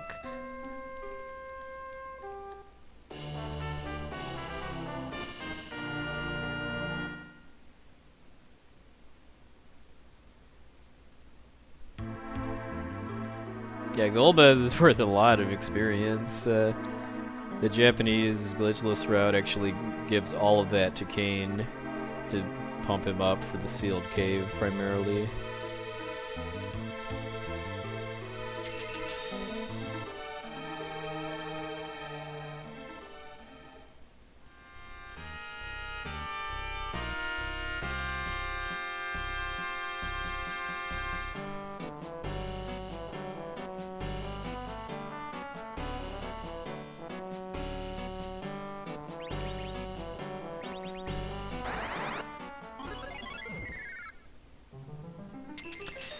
If anyone's new to this run, this is a glitch here that lets me abuse the fact that the crystal room is still set as my warp location, and I can use that to get the dark crystal early, and then that later translates into skipping the sealed cave.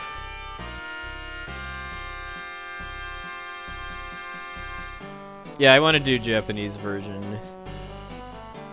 It's a very different run because of just because of you having a lot more combat items and abilities. And the bosses having more HP.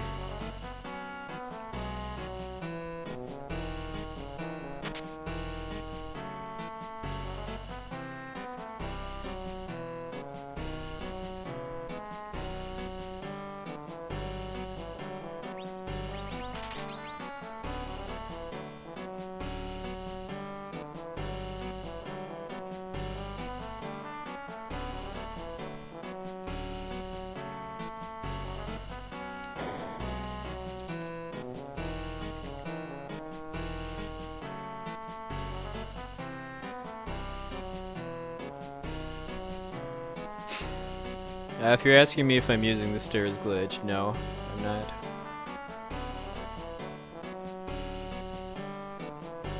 If you're asking what it is, it's a memory corruption glitch that lets you skip the rest of the game from this point.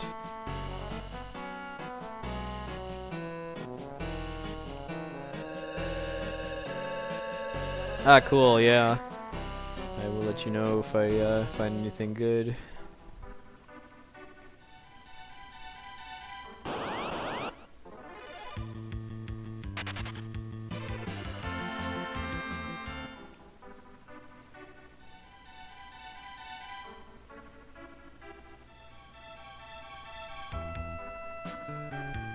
Yeah, the record for the normal run is 310. The record for with stairs glitch is like 158 or so, if that's any sign of just how different it is. Yeah, no 64 is what I mean by full game. I don't like to use the term no 64 to describe runs, just because that doesn't mean anything to a casual viewer that's not already intimately familiar with the game.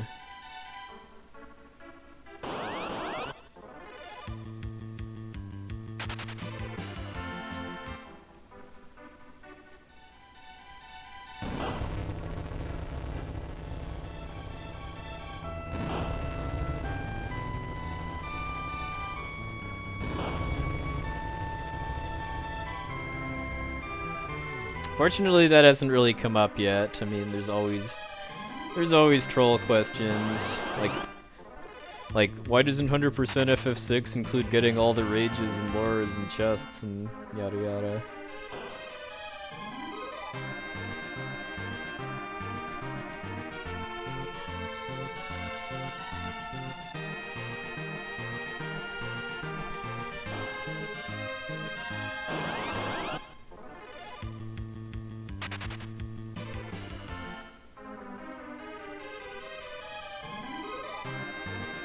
The trapdoor fights in Japanese runs I've seen actually look pretty cool, because from what I can tell, you're manipulating your you're berserking Kane, because Kane has the Avenger's Sword, I believe, by that... Does he? Well, no, he doesn't, because you don't have the airship yet. But, or no, yes, you do, actually, by the time you go to the sealed cave, yeah, so you have the Avenger's Sword, so Kane has Berserk.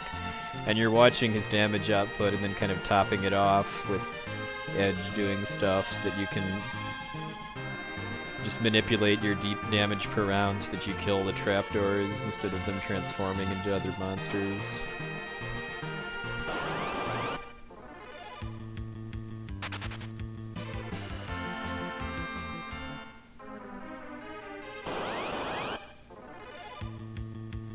Oh, wee, oh, kill your tofu.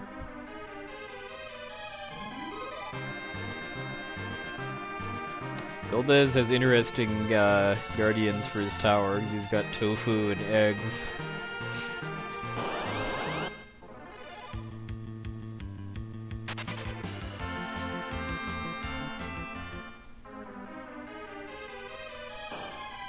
Yeah, I'm trying to. It's like level 25 or something. It's pretty because they give Kane. They try to give Kane like all of the experience they can, pretty much for.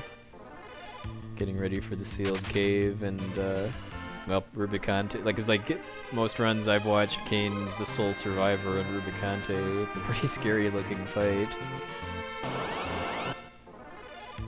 Yeah, the Japanese Final Fantasy community doesn't like glitches.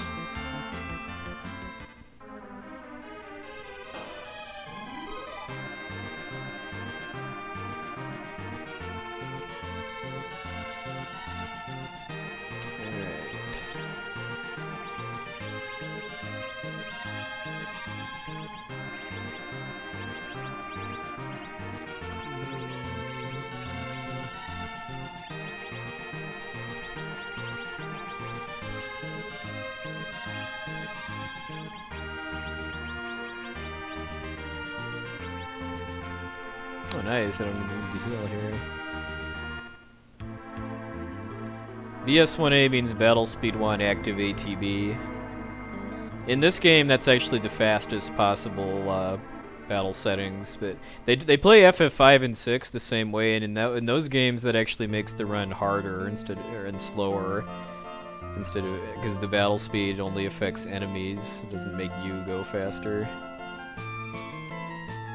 That's just kind of a challenge factor as far as I know.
Nice, good fight. Goal there is to kill them the same round so that they don't merge.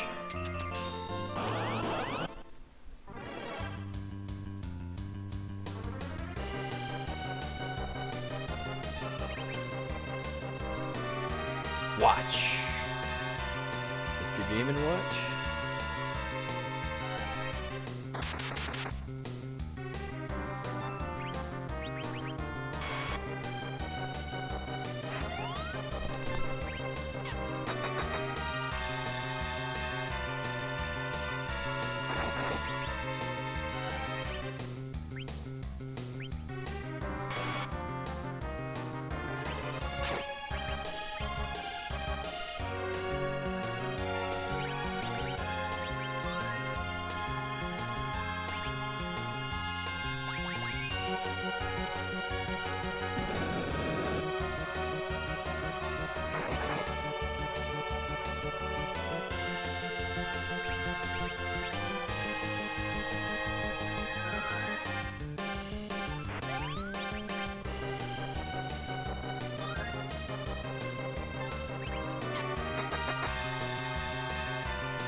Wow, I'm surprised I didn't gain any time there, given that that was a pretty good tower climb.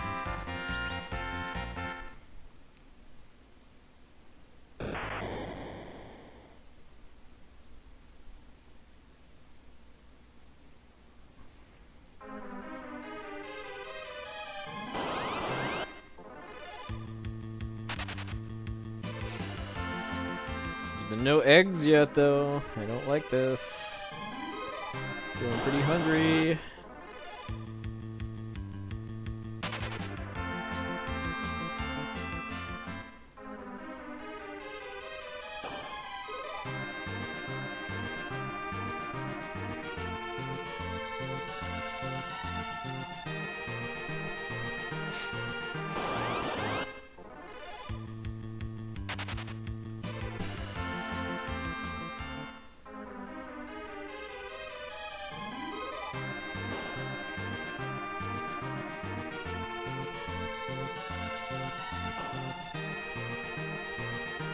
I don't? That's actually news to me. Maybe it's because I don't stream in high enough quality for it to do that. Maybe low is the same as mobile would normally be. I only stream at 1000 bit rate. That's all my internet can really handle.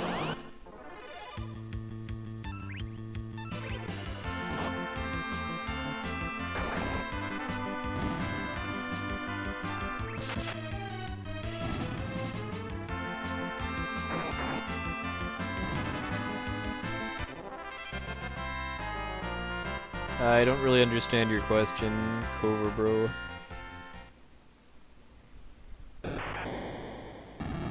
There's a grind fight in this run, but it's for levels, for Edge. It's in the Giant of Babel in about 40 minutes. Hey, Jared, bro. Well, Frosty Shark, if you set it on low, that's probably the same.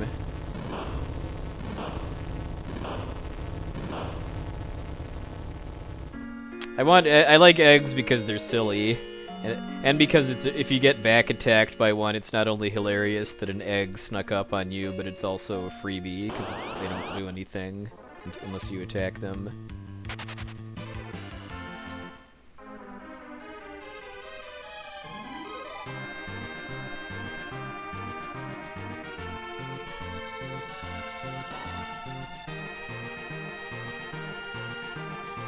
Yeah, I usually watch streams when I'm on my phone and I'm not on Wi-Fi on mobile or low, just because I have unlimited data, but the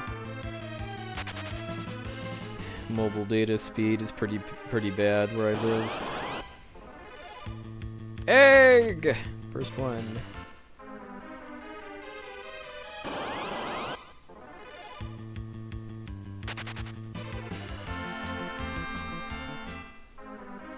The eggs have sadly largely been supplanted by the bats as the hot meme of FF4 speedrunning.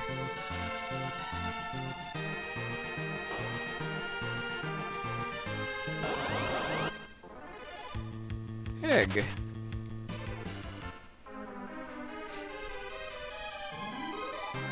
I don't know, I like the fact that it's just called an egg too. In the Japanese version and in the remix it's called a mystery egg, but here it's just egg. Nothing fancy about it, it's just an egg.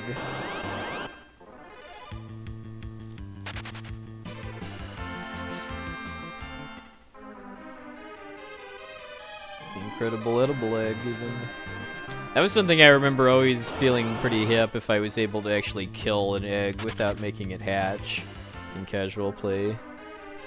Because if you attack the egg and don't kill it, which is pretty much just a guarantee at this point in the game, it hatches into a different monster.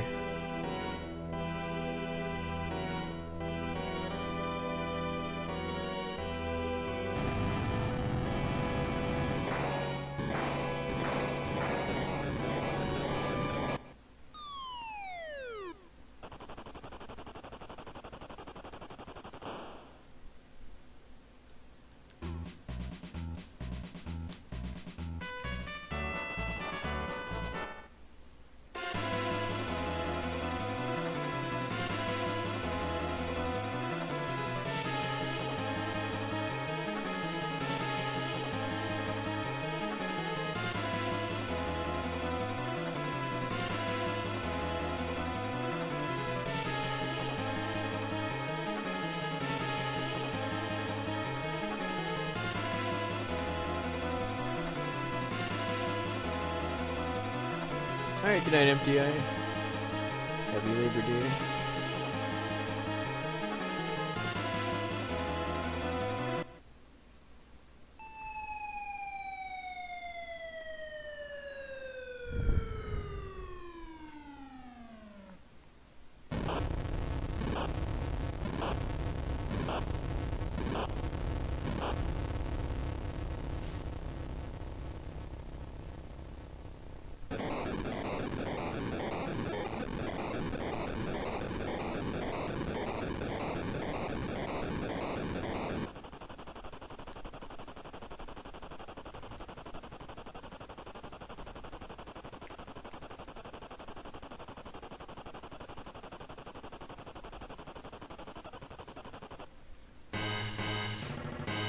Yeah, somehow Sid manages to survive that.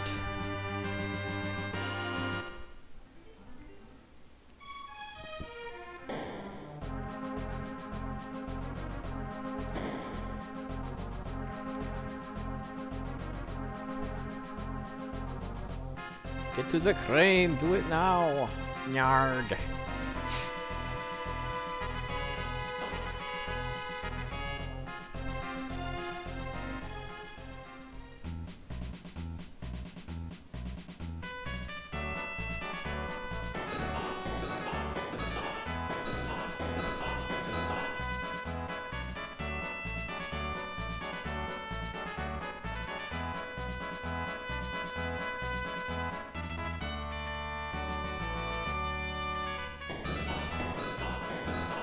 Yeah, this will be any percent plus Dark Bahamut, let's say.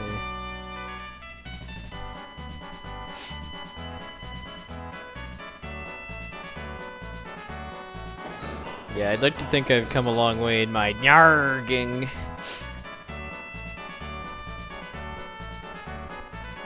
Of course, nyarging is imitating an Australian, imitating an Austrian, which is a interesting situation to be in.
This cave is the last part of the run where back attacks are much of an issue.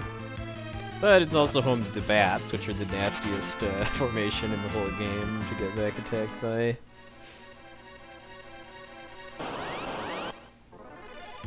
Speaking of which, yeah, it's about probably 45 seconds or so if you get back attacked by 6 bats, because they have a very slow and laggy attack animation.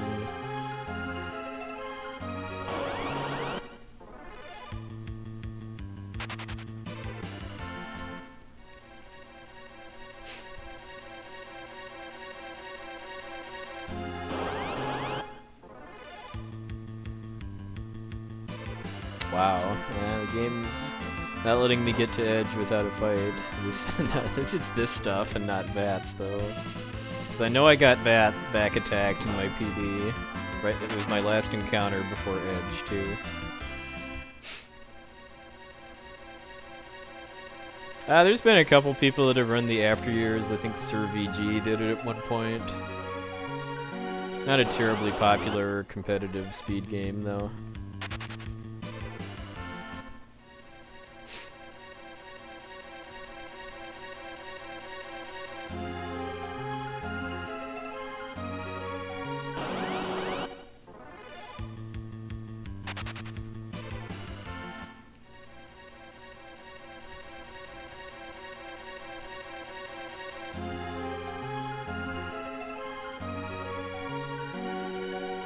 Yay, we made it. Pink Pajamas runs the Disgaea games. He ran Disgaea 1 for RPG Limit Break. If you want to see his run, that playlist there has it, along with links to his stream and Twitter and stuff. Who's it, Flame? I will show you how.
Cat Claws boost Edge's speed, and he's pretty fast to begin with, so most of the remaining encounters in the game I can now run from immediately, even if they're back or surprise attacks, thanks to that.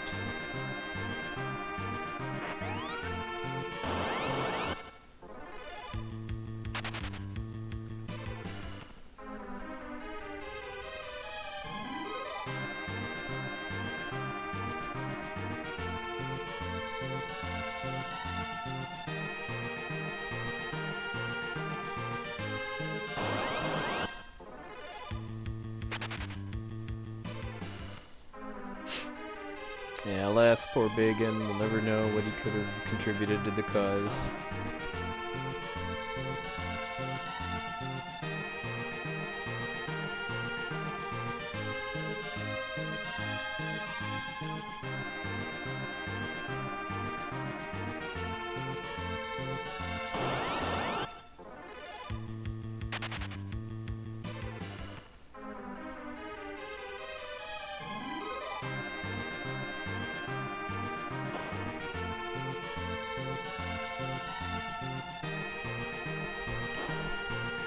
The record is 3 hours and 10 minutes.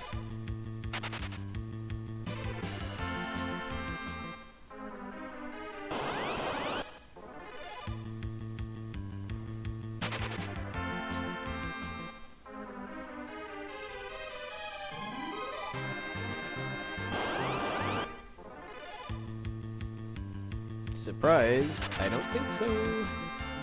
Yeah.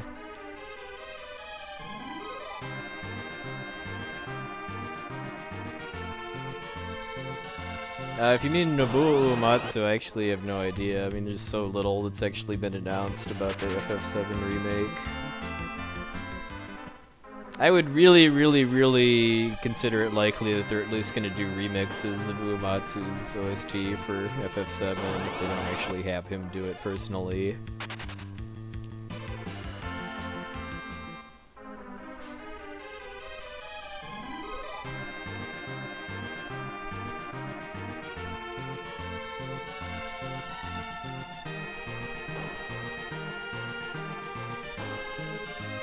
Yeah, because I mean, Final Fantasy 8 and 9 were actually in development at the same time. Like they only came out, I think, a year apart. That's not something you'd ever really see anymore.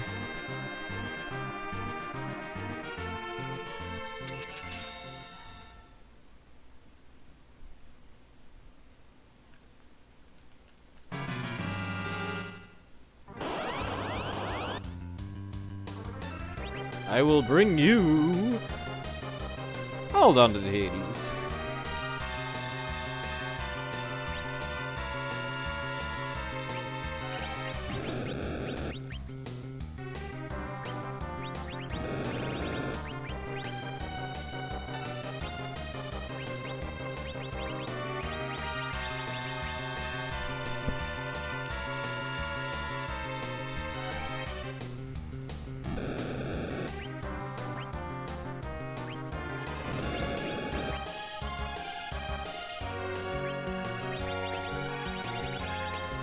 Lift.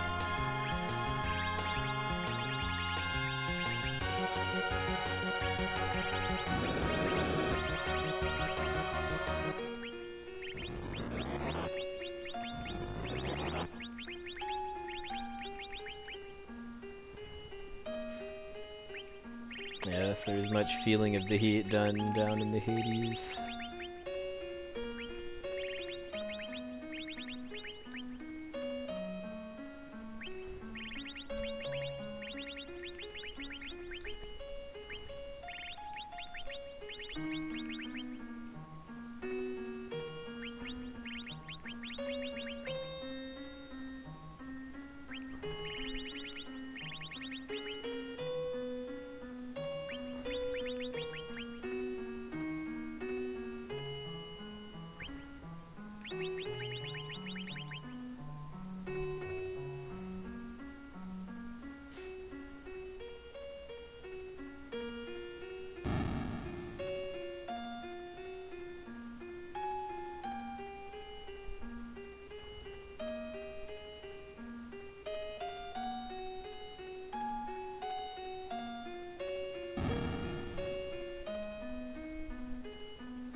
Alright, looking pretty good for gaining some time here. Probably not going to be sub 220 though.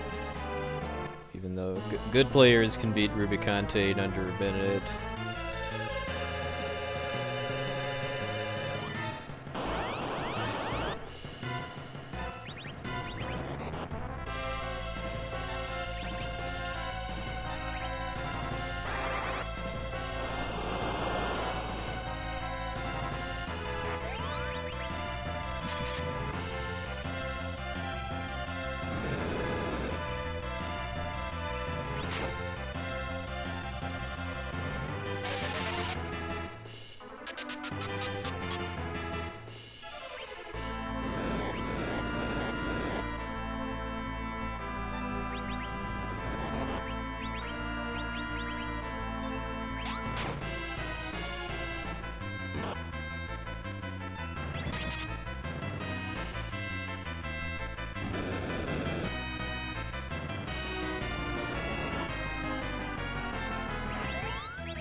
Ah, I got the death text too because of Kane dying, so I lose a little time here. But I'm gonna gain time on the split though.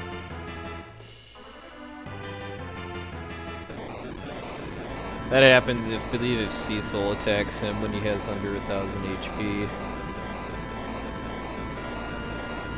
I don't really know the fight well enough yet to kind of know when he's almost dead. But yeah, that largely happened because of Kane getting glared.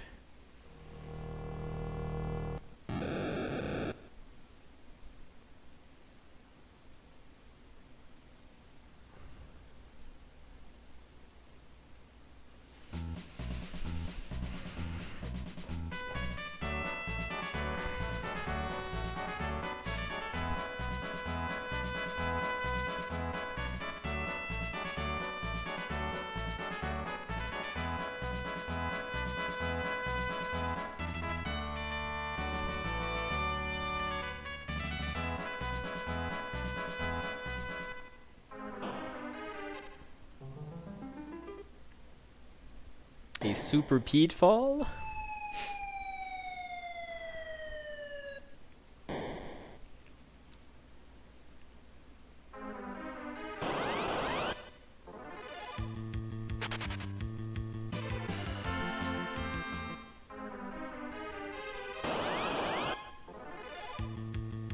Egg and friend.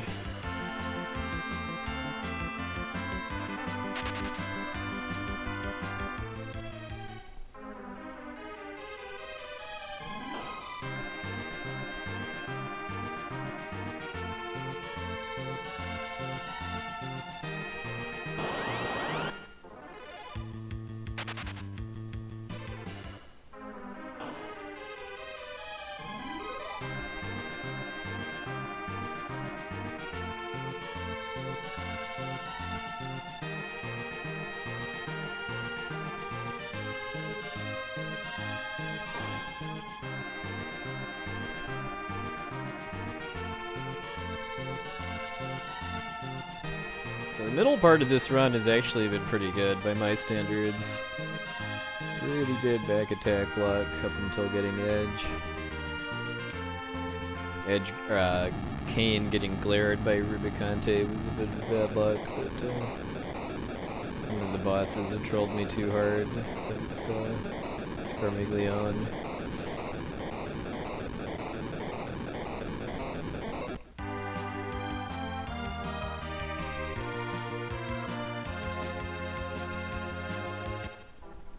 So the main thing between me and PBing now is the grind fight.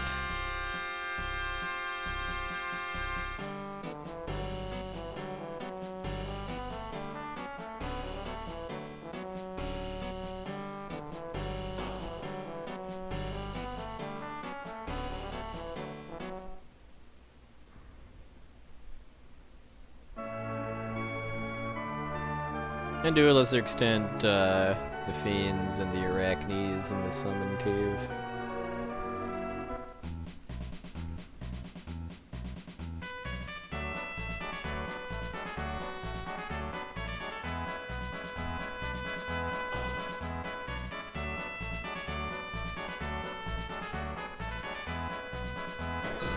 Hey Andy, yes. It's time for the Puddle O'Beard to make his grand entry as soon as I get out of this underworld and get me an Excalibur.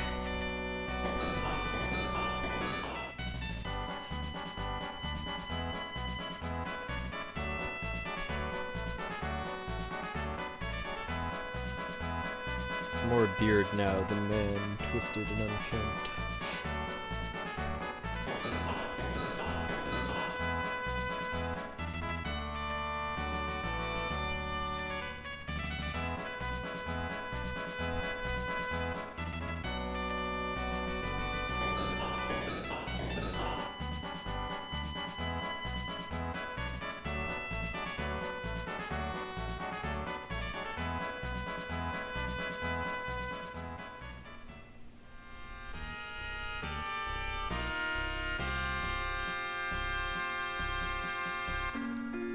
Yet another moment of fake drama here where we think that Sid overworked himself and died, but he actually just fell asleep.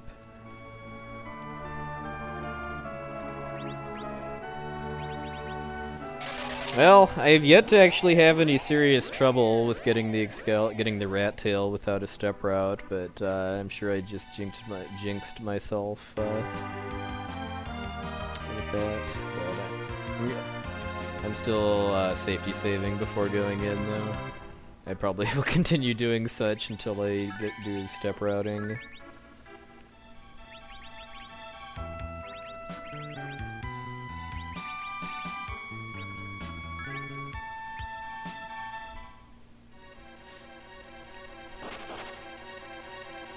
Because there is one specific monster that if it back attacks me here, it's pretty much certain death.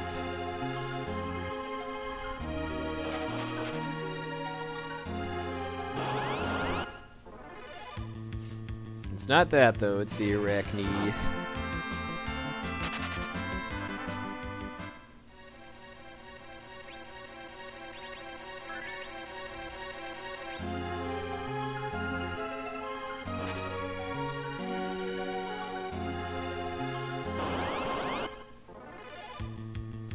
Another one. Well, this is a freebie because it just summons and then I run away. But it's still annoying that it wastes time because of RNG.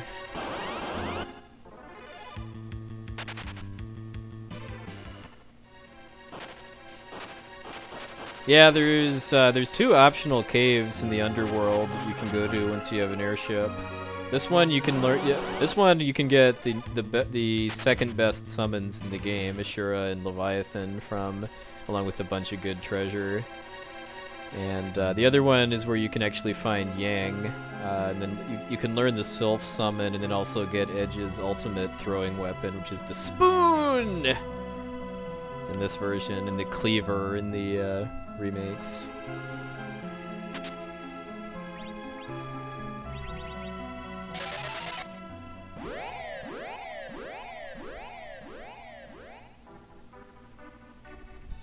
So, other than 2 back attacks, that was a good Cave of Summons.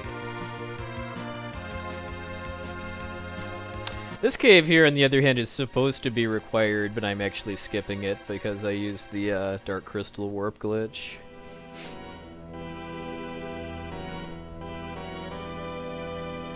I guess thanks, Arachnus, for keeping your, putting in a good word for me with your cousins.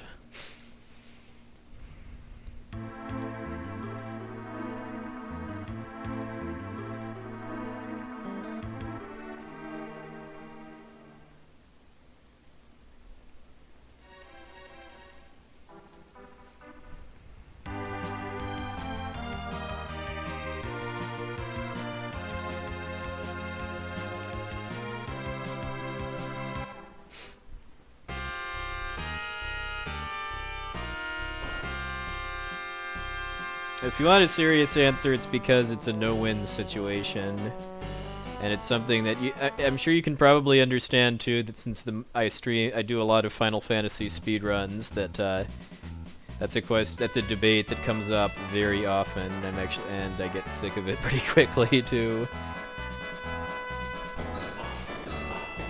Yeah, that's the sealed cave. Normally, you need to get a key from Luca, the princess of the dwarf castle, to get in. It's kind of it's a pretty nasty place in a first playthrough too, just because there's a bunch of mini bosses there that have instant death attacks, and Demon's Gate, the boss, is pretty hard too, because you have to kill it in a certain number of rounds, or else it gains an instant death attack. Hey, Mimic Chest. If you want to know my favorite Final Fantasy, read my stream FAQ. I know, Stinger, why would anybody care about what their or somebody else's favorite Final Fantasy is? Nobody ever asks that, or has an opinion on the subject, or disagrees with other people. Yeah, I'm with Murph too, that Final Fight is a pretty solid FF game.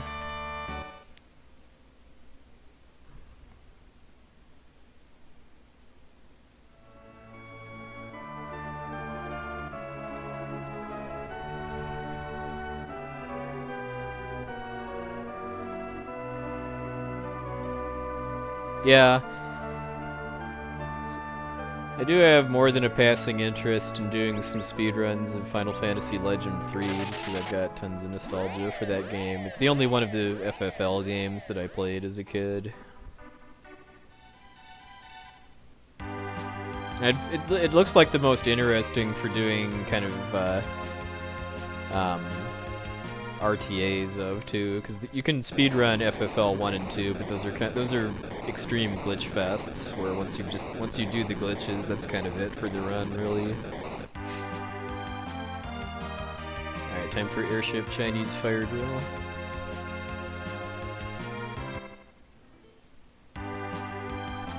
Need to switch back to the Enterprise to get the hovercraft to finish off the Excalibur quest.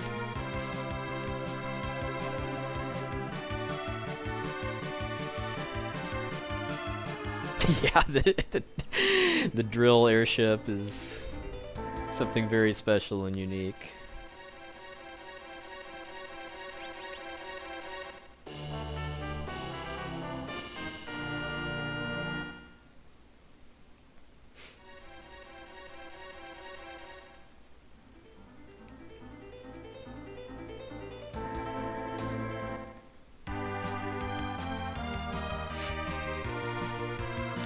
Alright, so now that I have the adamant, I can give it to the dwarven blacksmith, but he doesn't actually finish forging the Excalibur until I've reached this point in the story where I've received the lunar whale. So I'm getting the whale now, and then I'm gonna go get the Excalibur.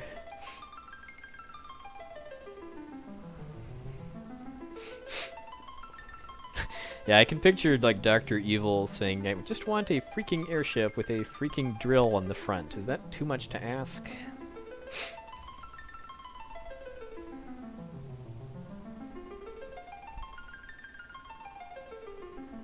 The cutscene that they add to the PSP version that actually shows the airship drilling out of the underworld is just as silly as it sounds, too.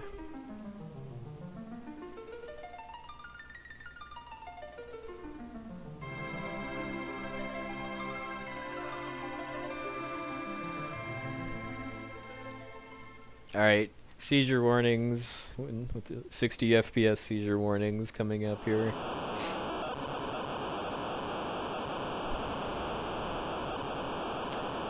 I would say probably the easiest Final Fantasies to speedrun are this and Mystic Quest, as far as just how long it takes to actually go from nothing to finishing a run.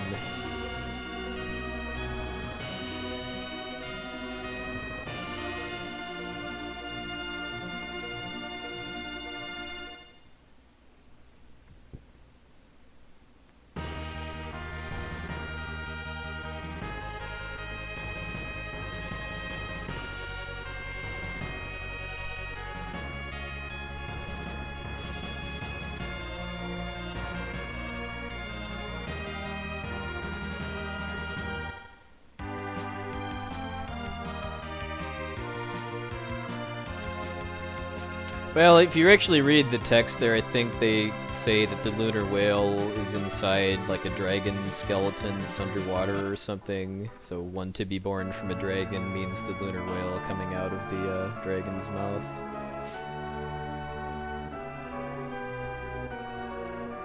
Yeah, Japanese FF1 is pretty fast if you use the memory corruption glitches.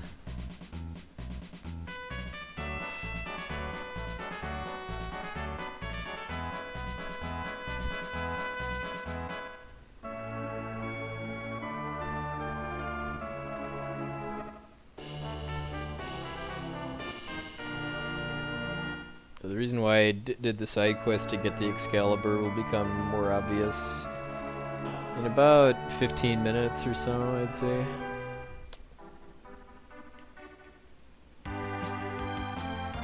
Yeah, I mean, everybody that's beaten this game has a PB at it. I mean, it's usually going to be somewhere around like 25 to 30 hours, but you do have a personal best for beating Final Fantasy IV.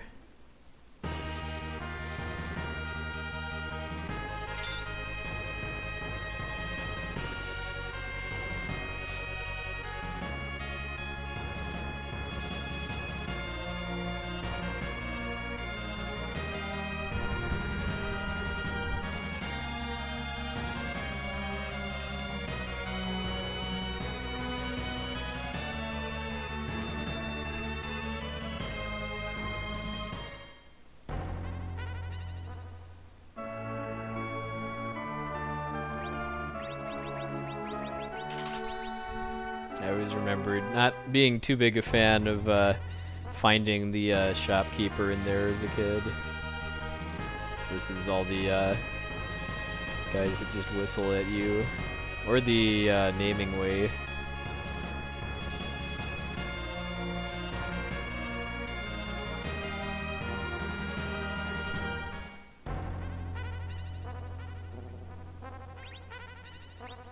Okay, there's a somewhat slim chance that I can die if I get back attacked by red worms on the moon, so just drop a safety save there.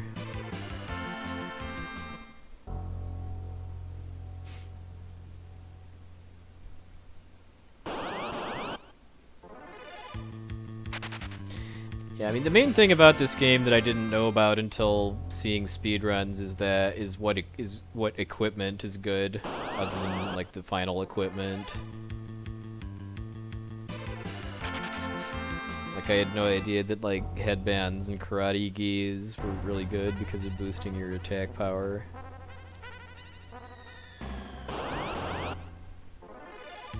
Good capture card for retro and new consoles. Avermedia C27 is usually a good standby.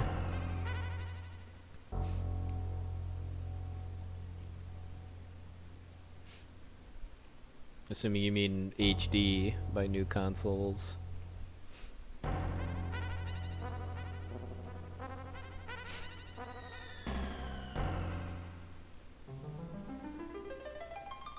This is probably going to be pretty much an even split.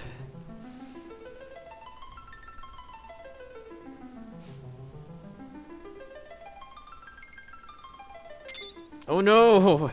Andy's secret is out that he doesn't stream Earthbound in 1080p.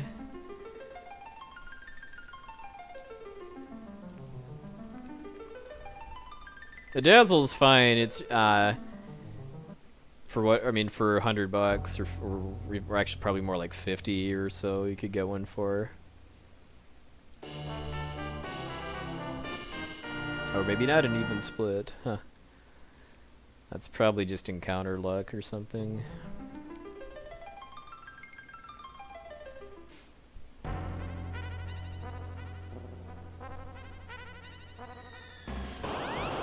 I mean, I started with a Dazzle, but I have other capture cards now just because I think the other capture cards I use now just have better looking color brightness and stuff.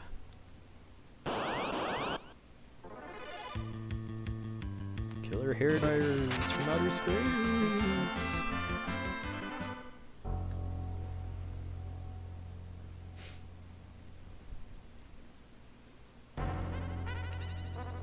Like because I have a component modded SNES, I'm actually using a PEX HD cap card to capture this. But for any other console that I stream, I use a right now I'm using a Japanese capture card, Japanese USB capture card called a IO Media GB USB 2.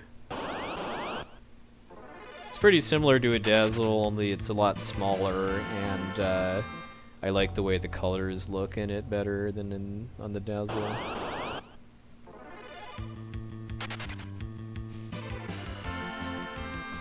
Hey Zach, evening sir.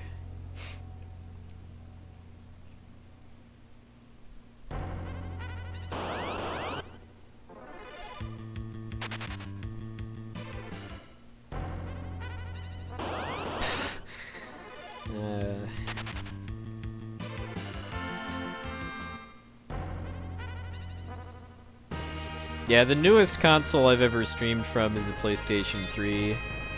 Whenever I've done that, I've done component video because I haven't gone to the effort to figure out how to do HDCP stripping.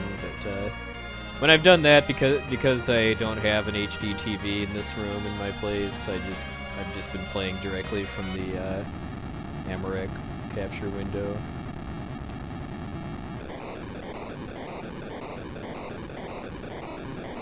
Yeah. Something I really wish happens in the not too distant future is some someone in the Western speedrun community making a kind of a Western equivalent to Amarok, because Amarok's a great program if you can get it to work on your PC, which is often very hit or miss, and there's no support for it in English because it's a Japanese program.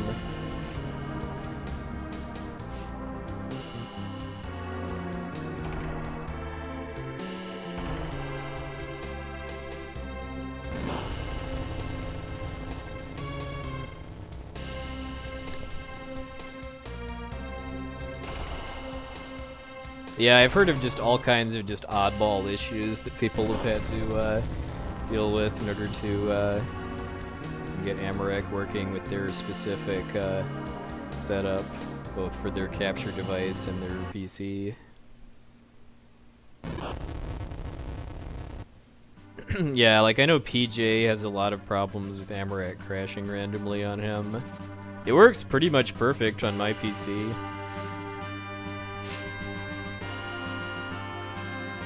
I don't think it's been I know back when I was recording IOG attempts in 2012, I think, or maybe 13, I had a couple issues with like recordings getting ruined by losing frames, but I don't think I've really had any real issues since then.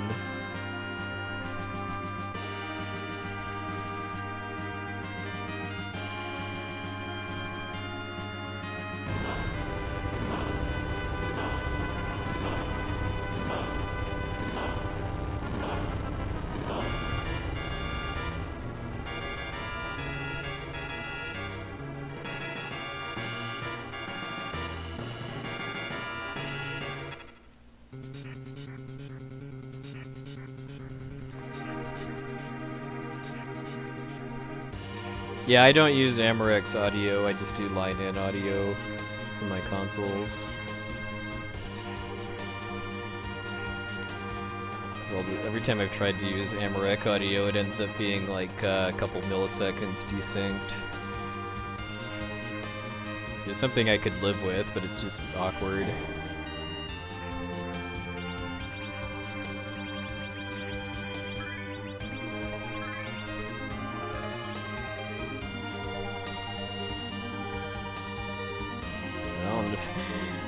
If I'm lucky, we might get to hear a full loop of this music too, which is one of my favorite parts of the soundtrack.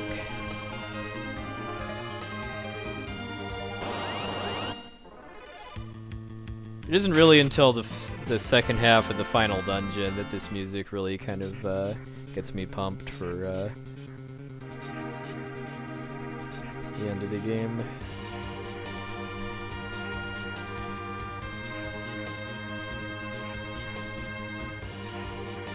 That is one definite downside to speedrunning the Super Nintendo version of FF4, is that the music restarts between encounters.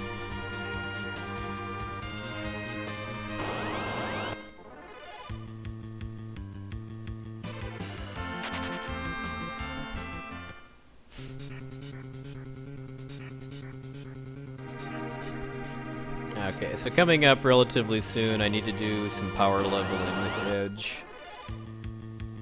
I'm going to be fighting some D-Machine dragons, and then using a glitch where I use a Phoenix down on them after they've already been killed, and that makes it count as another kill for experience purposes.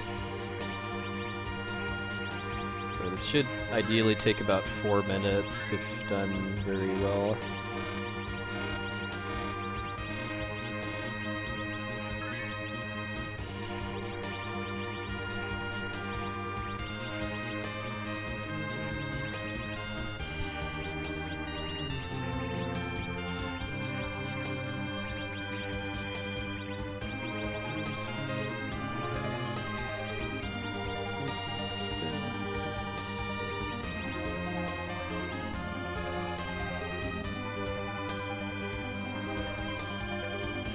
Oh, yeah, I also just gave glitched out Fusoya to have unlimited MP, by the way, too.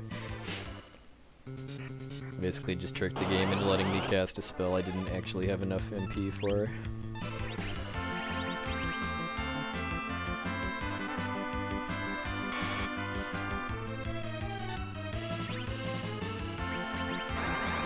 Come on, D-Machine.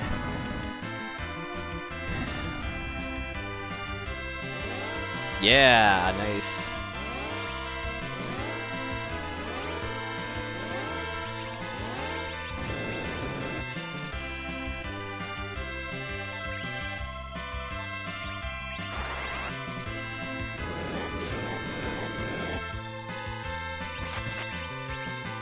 Okay, so 3 kills.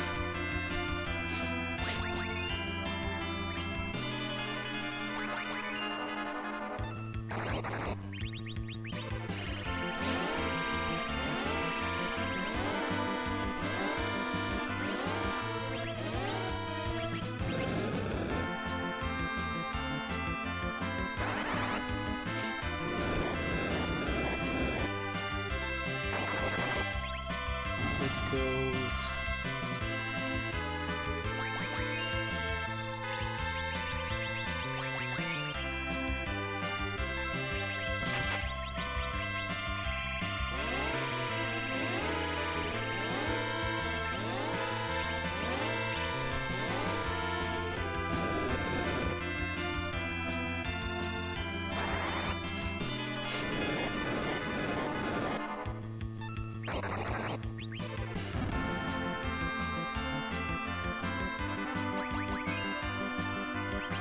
Kills.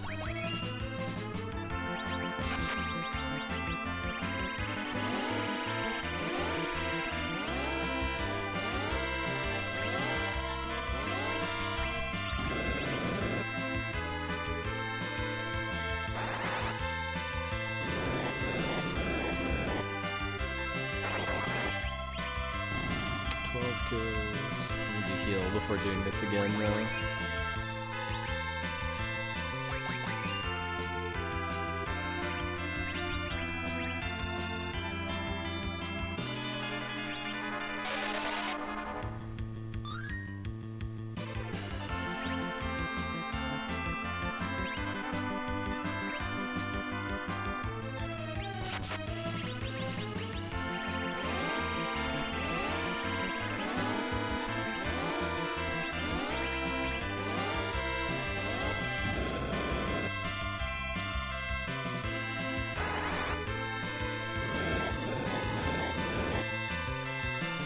Nice! Other than not getting the fire skip very much, that was a really good grind fight.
Yep, I remembered to put the claw back on.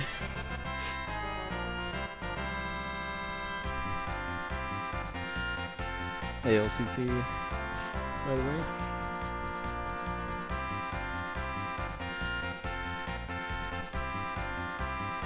Okay, now I just need to finish the run, and I should have a pretty nice new PB.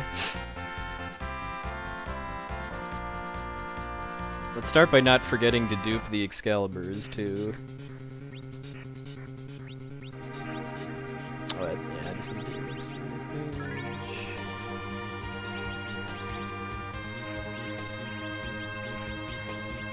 Alright, so now I have an infinite supply of Excaliburs.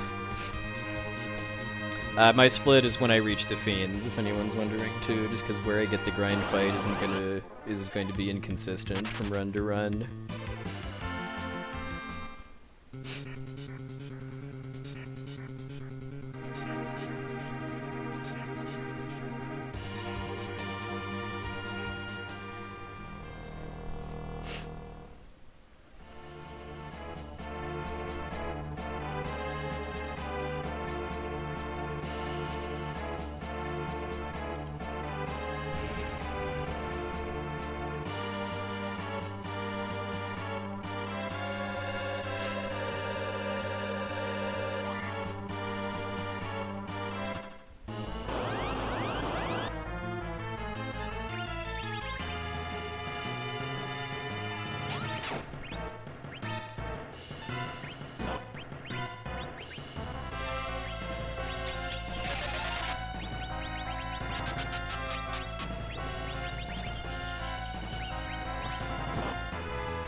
Three.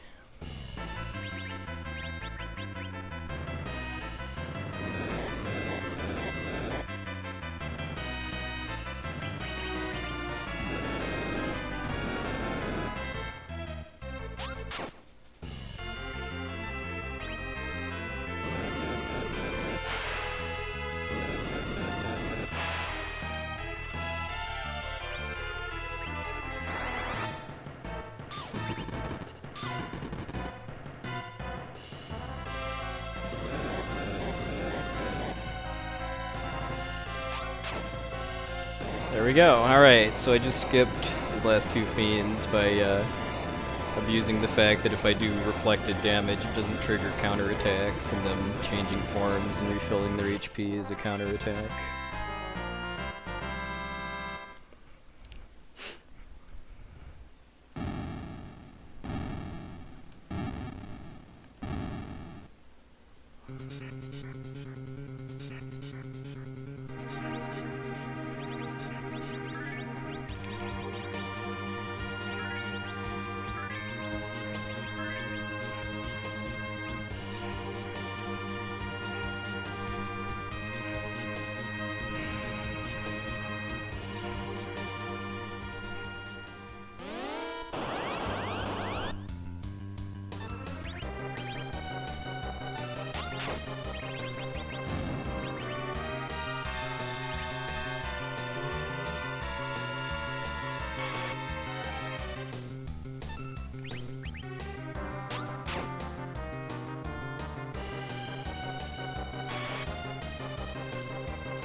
I know I had a gold on this in my PB, so that's perfectly fine.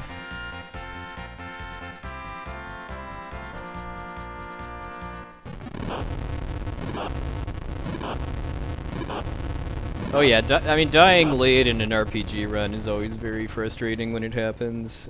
I only really get frustrated if I die because of something I should have known better about, some kind of like just really stupid mistake.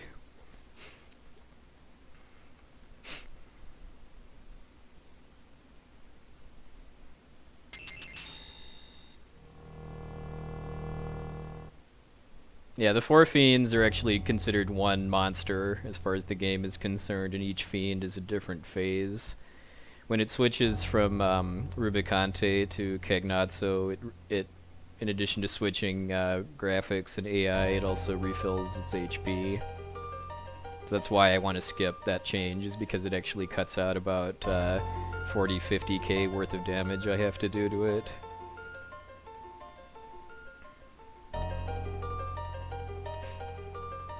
Yeah, the older strats for that would kill him when he's still in Scarmiglione form. But that's a lot slower because you can't do any direct damage once you've done like over 20k or so. You have to only do reflected like Fire 3 or Nuke.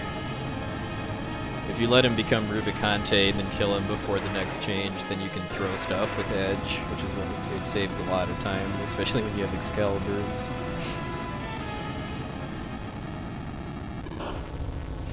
Alright, let's do this thing. I golded Zeromus in my last attempt, even though the run died to the grind fight, so if I have a pretty good final dungeon, I can probably gain about a minute on my Zeromus split.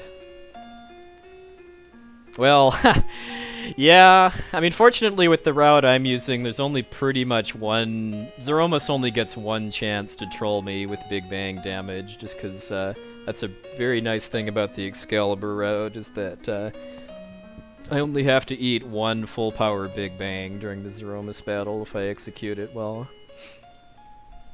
So he only gets one chance to kill Edge, which is not very likely to happen, but it can, as happened to the Roth in the Final Fantasy Relay.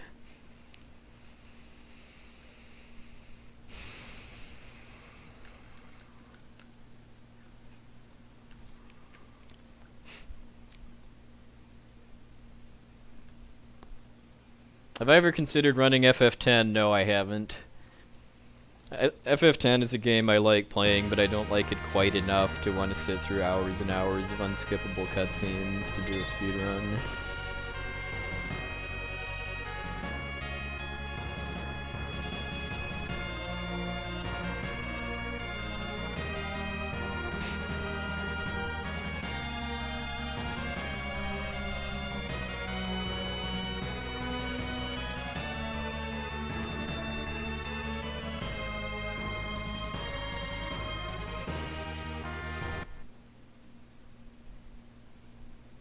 Yeah, if there was a version of FF10 that let you skip cutscenes, then I'd consider it, but as it stands now, no.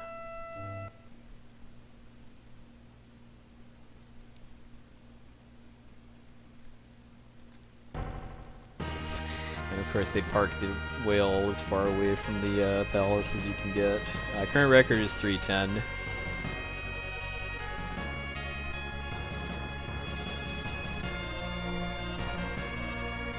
No, I am not. I have no chance at getting anywhere close to that, but I am on pretty solid PB pace, though.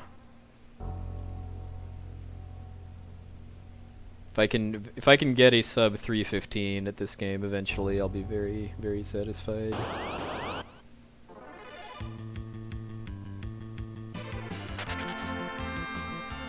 No, the HD remake of FF10 does not have cutscene skips. It's laziness, pretty much, because I'm sure that they would have had to recode more of the game than they wanted to in order to add a cutscene skip feature. The record does the Drain Spear route, which is, I don't know, the strats are pretty similar. It's just that you go into Eblon Castle after getting the, or before you go into the Cave of Eblon, and you get the Drain Spear there and duplicate that. It's about half as strong as the Excalibur, but you don't have to. But getting it is a lot faster. But the Drain Spear route is a lot riskier, though, just because like the Fiends and Zeromus, the timing for all of your stuff is a lot tighter, and there's a lot more that can go wrong because of damage roll luck and stuff. Like skipping the phase change on the Fiends is something that you can get trolled out of by damage luck with the Drain Spear route, and you have to eat a lot of Big Bang attacks on Zeromus, so that gives him a lot more chances to kill you with getting a really high roll for his Big Bang.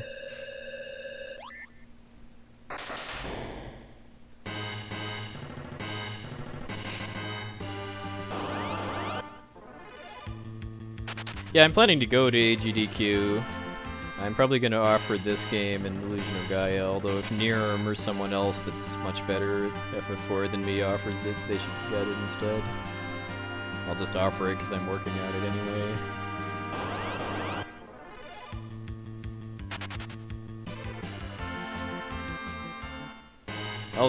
I'll go even if I don't ever run, though. I mean, getting to hang out with my speed friends for a week is too much fun.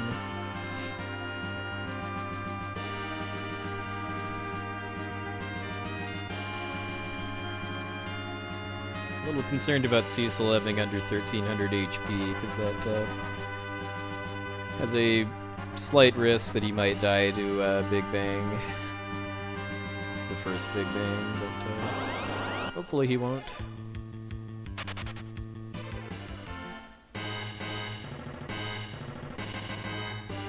Yeah. Yeah, that's called the game being kind of babied up a bit for Americans.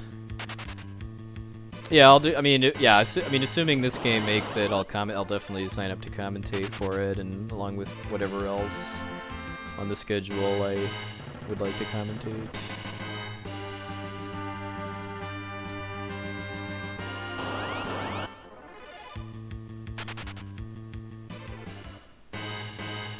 I actually can't see the passages on the TV I'm playing on. I have to know where they are.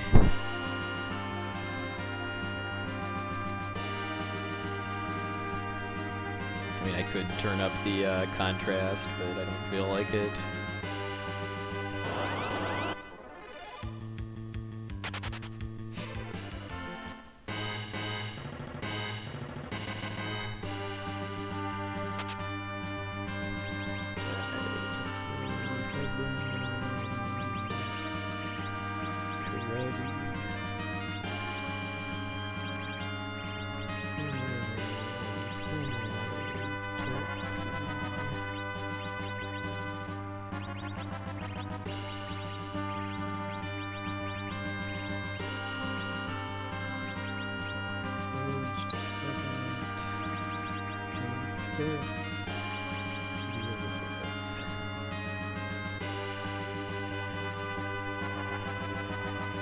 Anybody can go to AGDQ as long as they register and pay the attendance fees and make their own travel arrangements.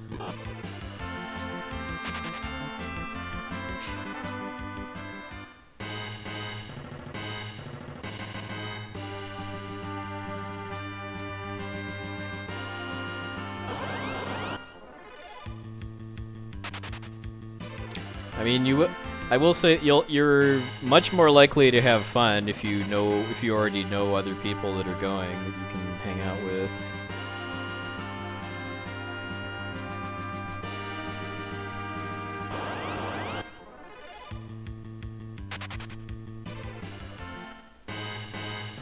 If you're just somebody that watches streams primarily and doesn't do their own speedruns, then just going to the marathon might not really be all that fun, actually, other than getting to be in the audience for the runs live.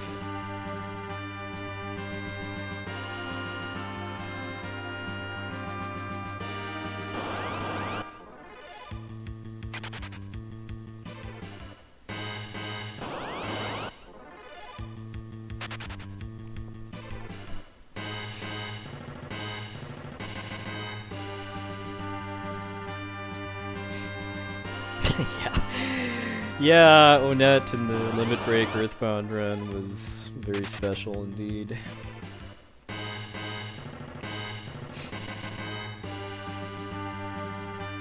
I'd love to see a speedrun marathon in Japan take off, but it's my understanding that that's not terribly likely just because of cultural differences with America and Europe.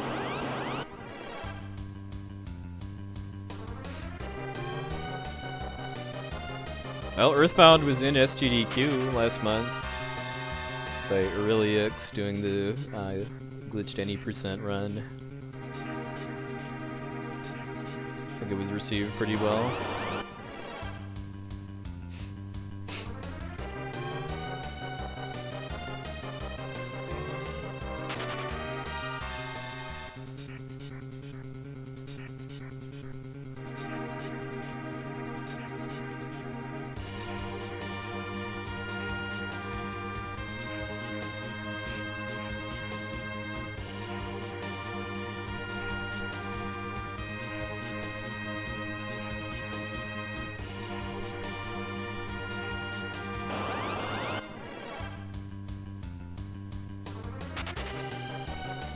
I mean, I don't kid myself into thinking that RPG Limit Break is on the same level as AGDQ, but it does make me happy to be able to accept runs to Limit Break that have been denied for AGDQ quite a few times, like Lufia 2 and Wild Arms.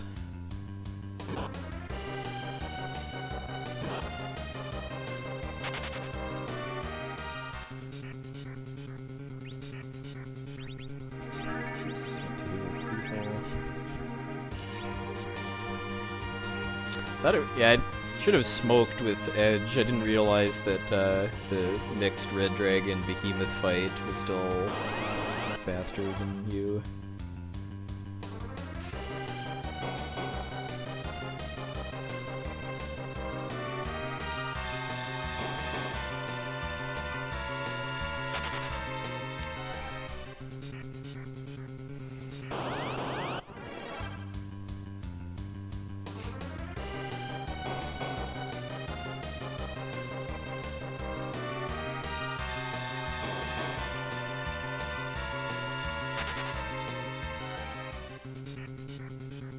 Well, Wild Arms, I'm sure, doesn't get accepted because it's obscure. I think it would be a pretty good watch, though, just because you don't really need to have played the game to appreciate just how wacky the glitching is. Alright, so I've got about 6 minutes of cutscenes and then a roughly 2-minute fight, assuming it goes well. So might be looking at a potentially a high 315, probably a 316. Should be a really sick time for no step manipulation.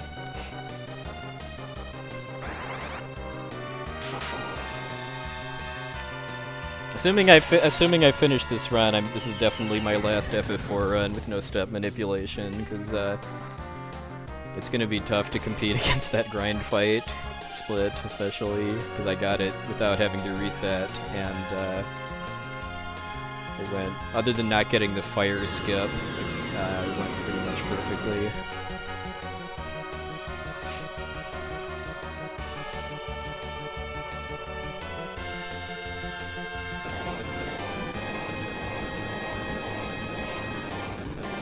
It's not over till it's over, though. I do still need to kind of kill the final boss in order to PB.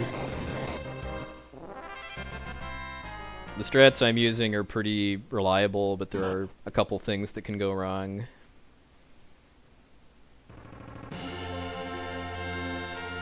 Yeah, everybody feel free to do the medio, whatever you interpret that as meaning, to give me some support for leading this run.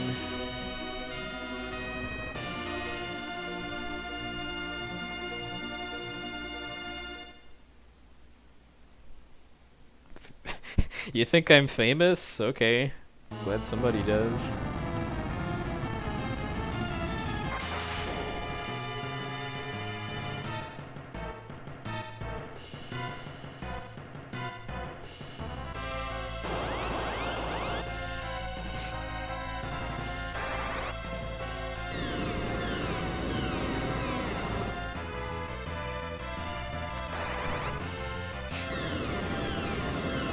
Yeah, hit the final split when this Zemus makes his splat sound when he falls over.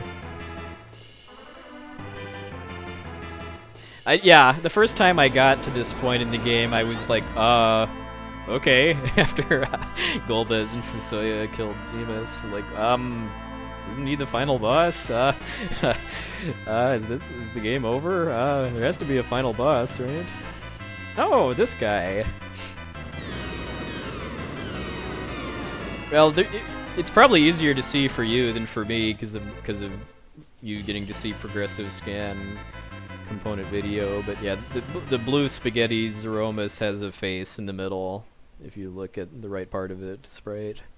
It's a lot easier to see in the 3D versions, though. It's a lot sillier looking too. I mean, I've heard people say that they think the bosses look too silly in like the DS and PC versions of this game, but I mean, if you look at the if you really take good looks at the sprites from this version, they are just as silly. Just it's more obvious in 3D. Like the antlion face is a thing.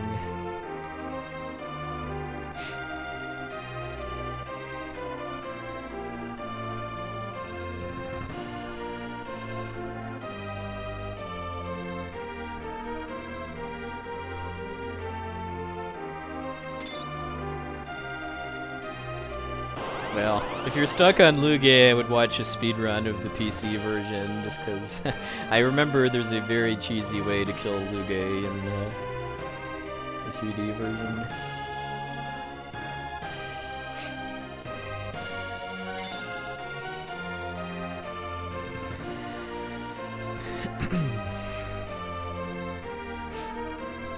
Still cracks me up that this is the shortest SNES Final Fantasy speedrun, but it has by far the longest cutscenes before the final boss. But it's all good though, just because this part right here is the iconic moment from this game for me, when you hear the Final Fantasy theme and you see the scrolling blue background for the first time and see all your friends giving you power to save the world. It's all good.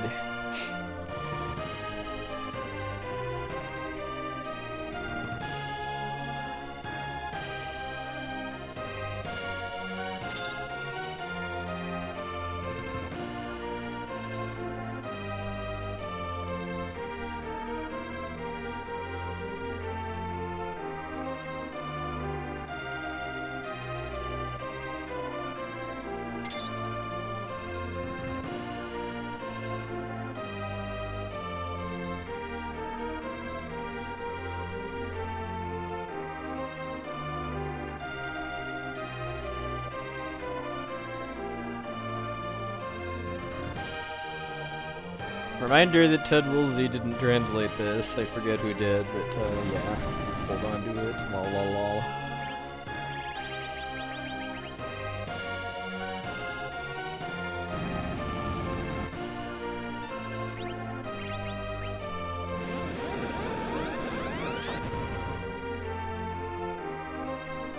Alright, here we go. Let's do this.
GG! 316. That, my friend, is a really nice PD.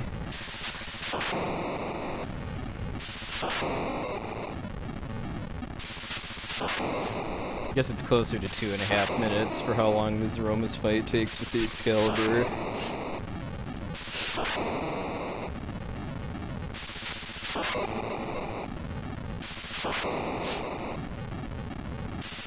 Thank you, thank you, thank you, everybody.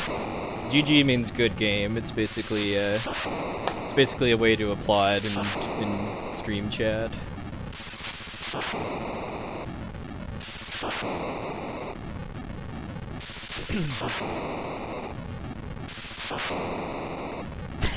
Can't believe I got a 316 with no manipulation, too. I was just hoping to get a sub 320 before I really started working on manipulation.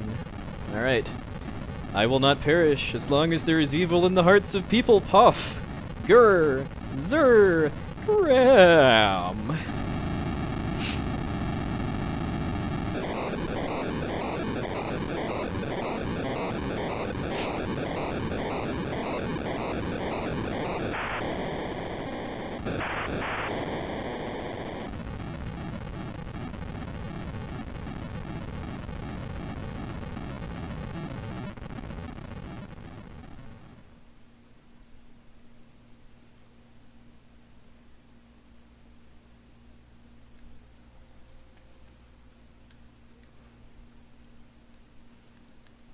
Well, it sounds like maybe you need to grab yourself some Excaliburs and join me, LCC.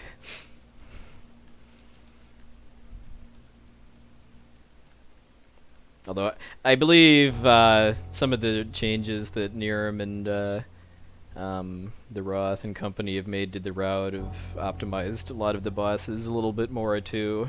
Like after Nirm updated his guide, that actually cut out a fair amount of character switching throughout the run. Oh, myself, I do not have Seed 92 yet.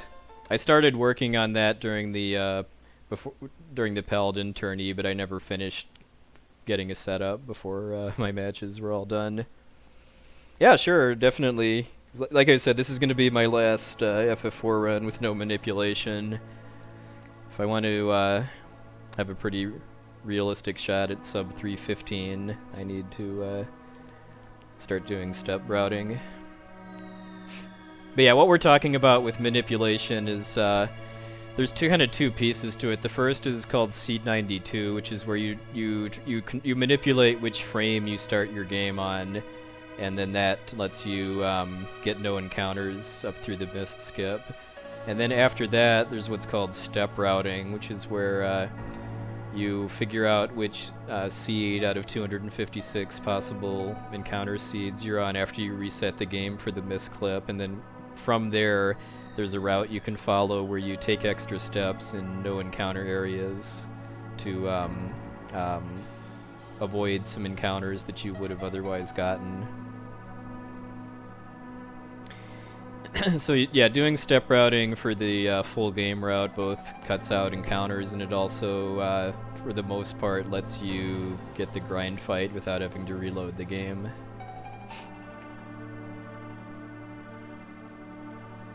Oh really? Well, there's been so much innovation in FF4 speedrunning technology over the past like 2 years or so, and it hasn't really stopped too. Because like I said, the Excalibur route is still pretty new.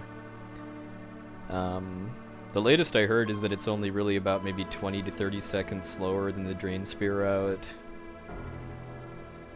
depending on your how your Cave of Summons goes. And like the Calcabrina fight is a bit more optimized with like having Yang kick the dolls instead of attack. That makes the damage block you get with your other attacks less of a factor.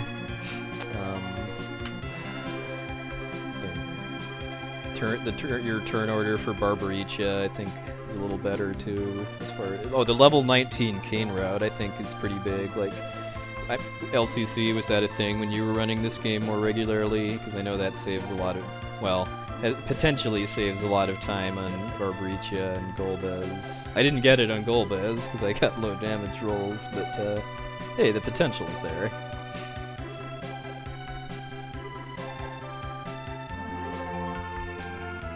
Well, if it's true that the Excalibur route is like under 30 seconds slower than the Drain Spear route, I think I'm just gonna stick with it, because the Drain Spear route it's a lot riskier, especially for is Romus. Oh, okay. Doesn't really feel like it's that long ago that the FF4 Skype group was routing the level 19 Kane route.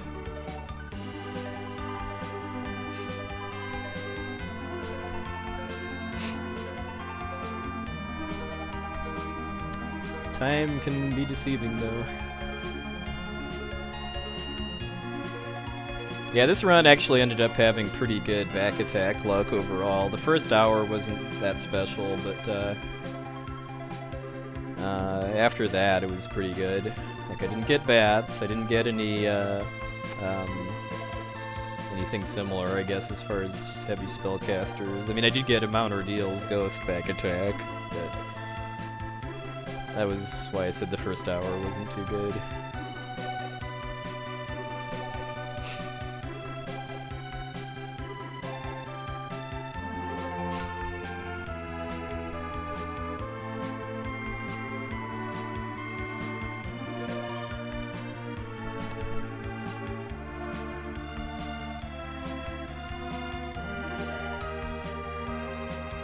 Yeah, like I feel like it looks to me like the level 19 Kane route is a bit more. It's more consistent now because the first version of it that I was studying, you were trying to kill another character off during Dark Elf, and that made it a bit that made that plus the Tower of Zod a pretty obnoxiously random segment because. You had to kill whoever got weaked by Dark Elf, assuming it didn't whiff, and that would kind of potentially mess with your turn order for Barbaricia and such.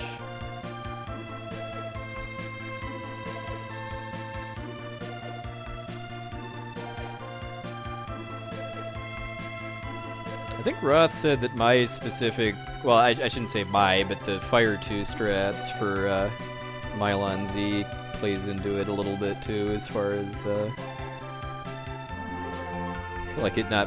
you not needing to have only 2 living characters for the Fire Dog if you did Fire 2 strats, I think he said.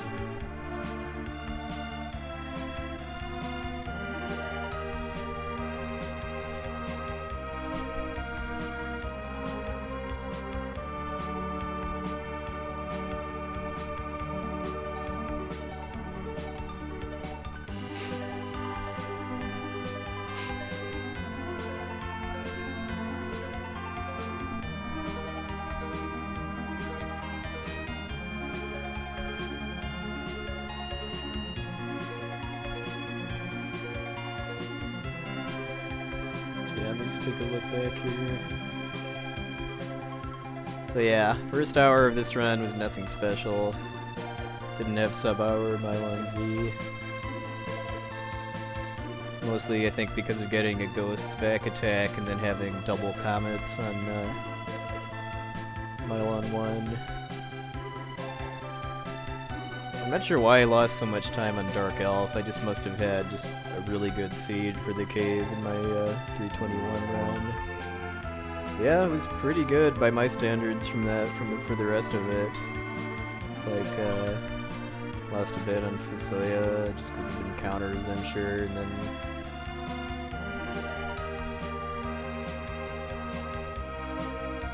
yeah, not a whole lot really else to say.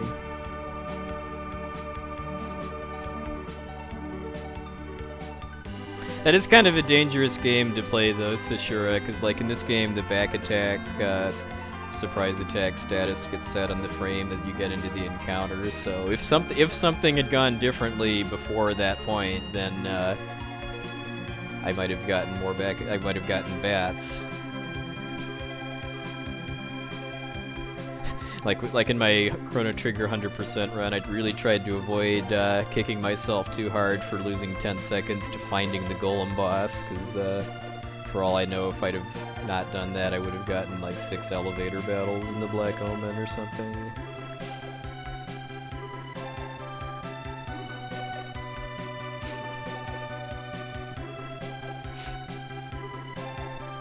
I'll check my Summa Best after the ending. I think last time I checked it, it was 314. Probably, I think my previous PB, I had my grind fight split was a gold, and I golded that by 3 minutes, so maybe like 3:10 or so for my sum of best now. Having a sum of best that's at least equal to the world record, if not lower, is always a nice milestone to cross. I only recently got that for Chrono Trigger any %. For a while, my sum of best for that was actually literally the same as the record down to the second, 258.59.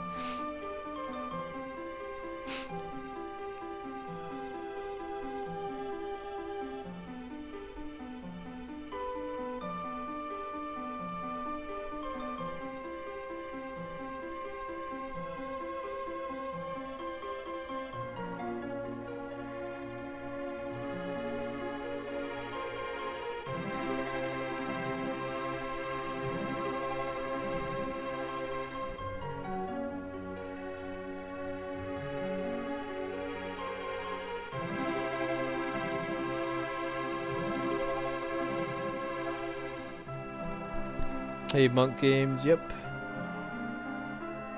It's got a pretty nice PB for the route I'm using.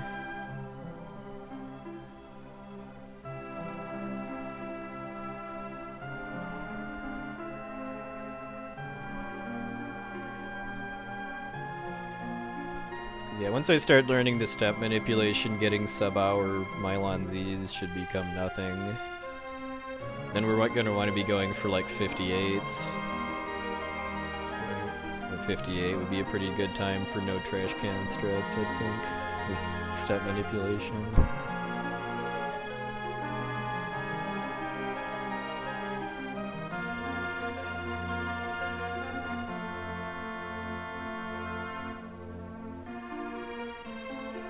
I don't. Yeah, maybe I might play with the trash can glitch at some point, but we'll see.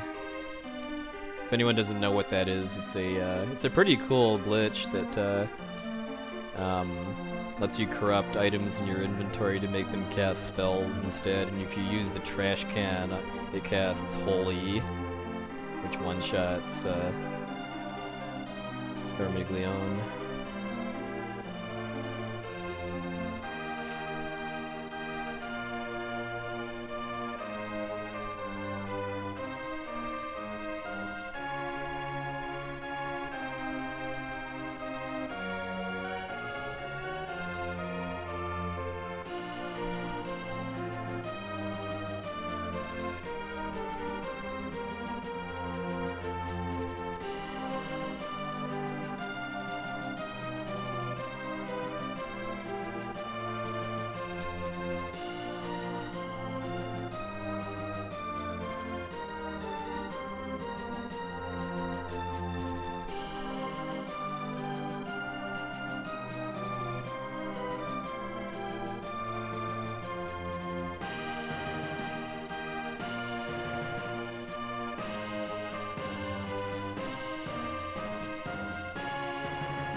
I know, it's pretty amazing just how they're able to convey emotion in a tiny sprite in these games. It's even better in FF6 just because they have larger sprites. Because in this game the characters only really have very limited poses too. Like they have their heads bowed, they have their arms raised, and then they're lying on the ground basically. FF6 has a much wider selection of expressions. Oh yeah, Chancellor face!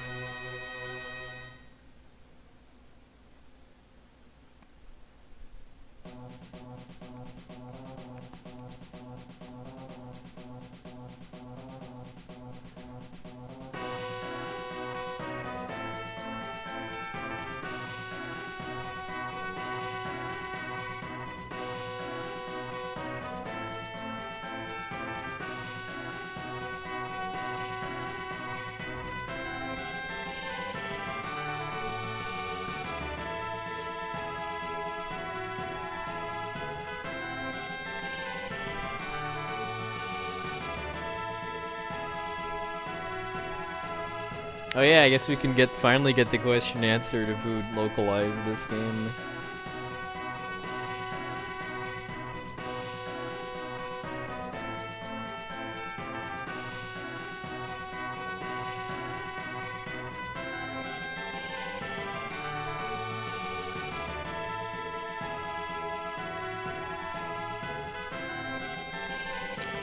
Thank you, Sabinoid. Yep, about a 5-minute PB.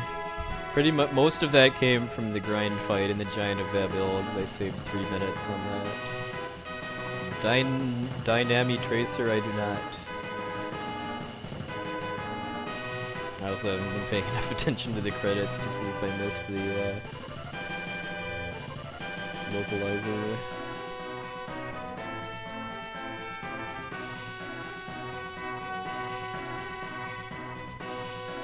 Translation, there we go. K Moriyama, K Okahisa, H Takahashi. That makes me curious now if the translators were from Square USA or Square Japan then.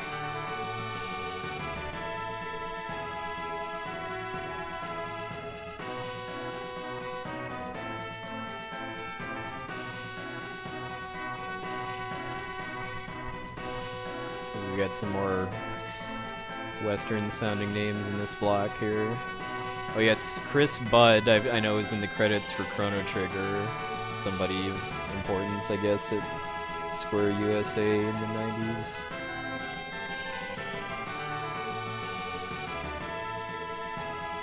Yeah, it took 3 people to come up with Spoony Bard. That's that's nice. I really thought about it that way. Oh yeah, the Legends of Localization article about FF4 has a great picture of Barbaricia that makes her look like I always saw her as a kid with googly eyes. You can't really appreciate stuff like that unless you played this game on like a CRT TV with an RFU adapter as a kid, which is the lowest possible video quality for this console.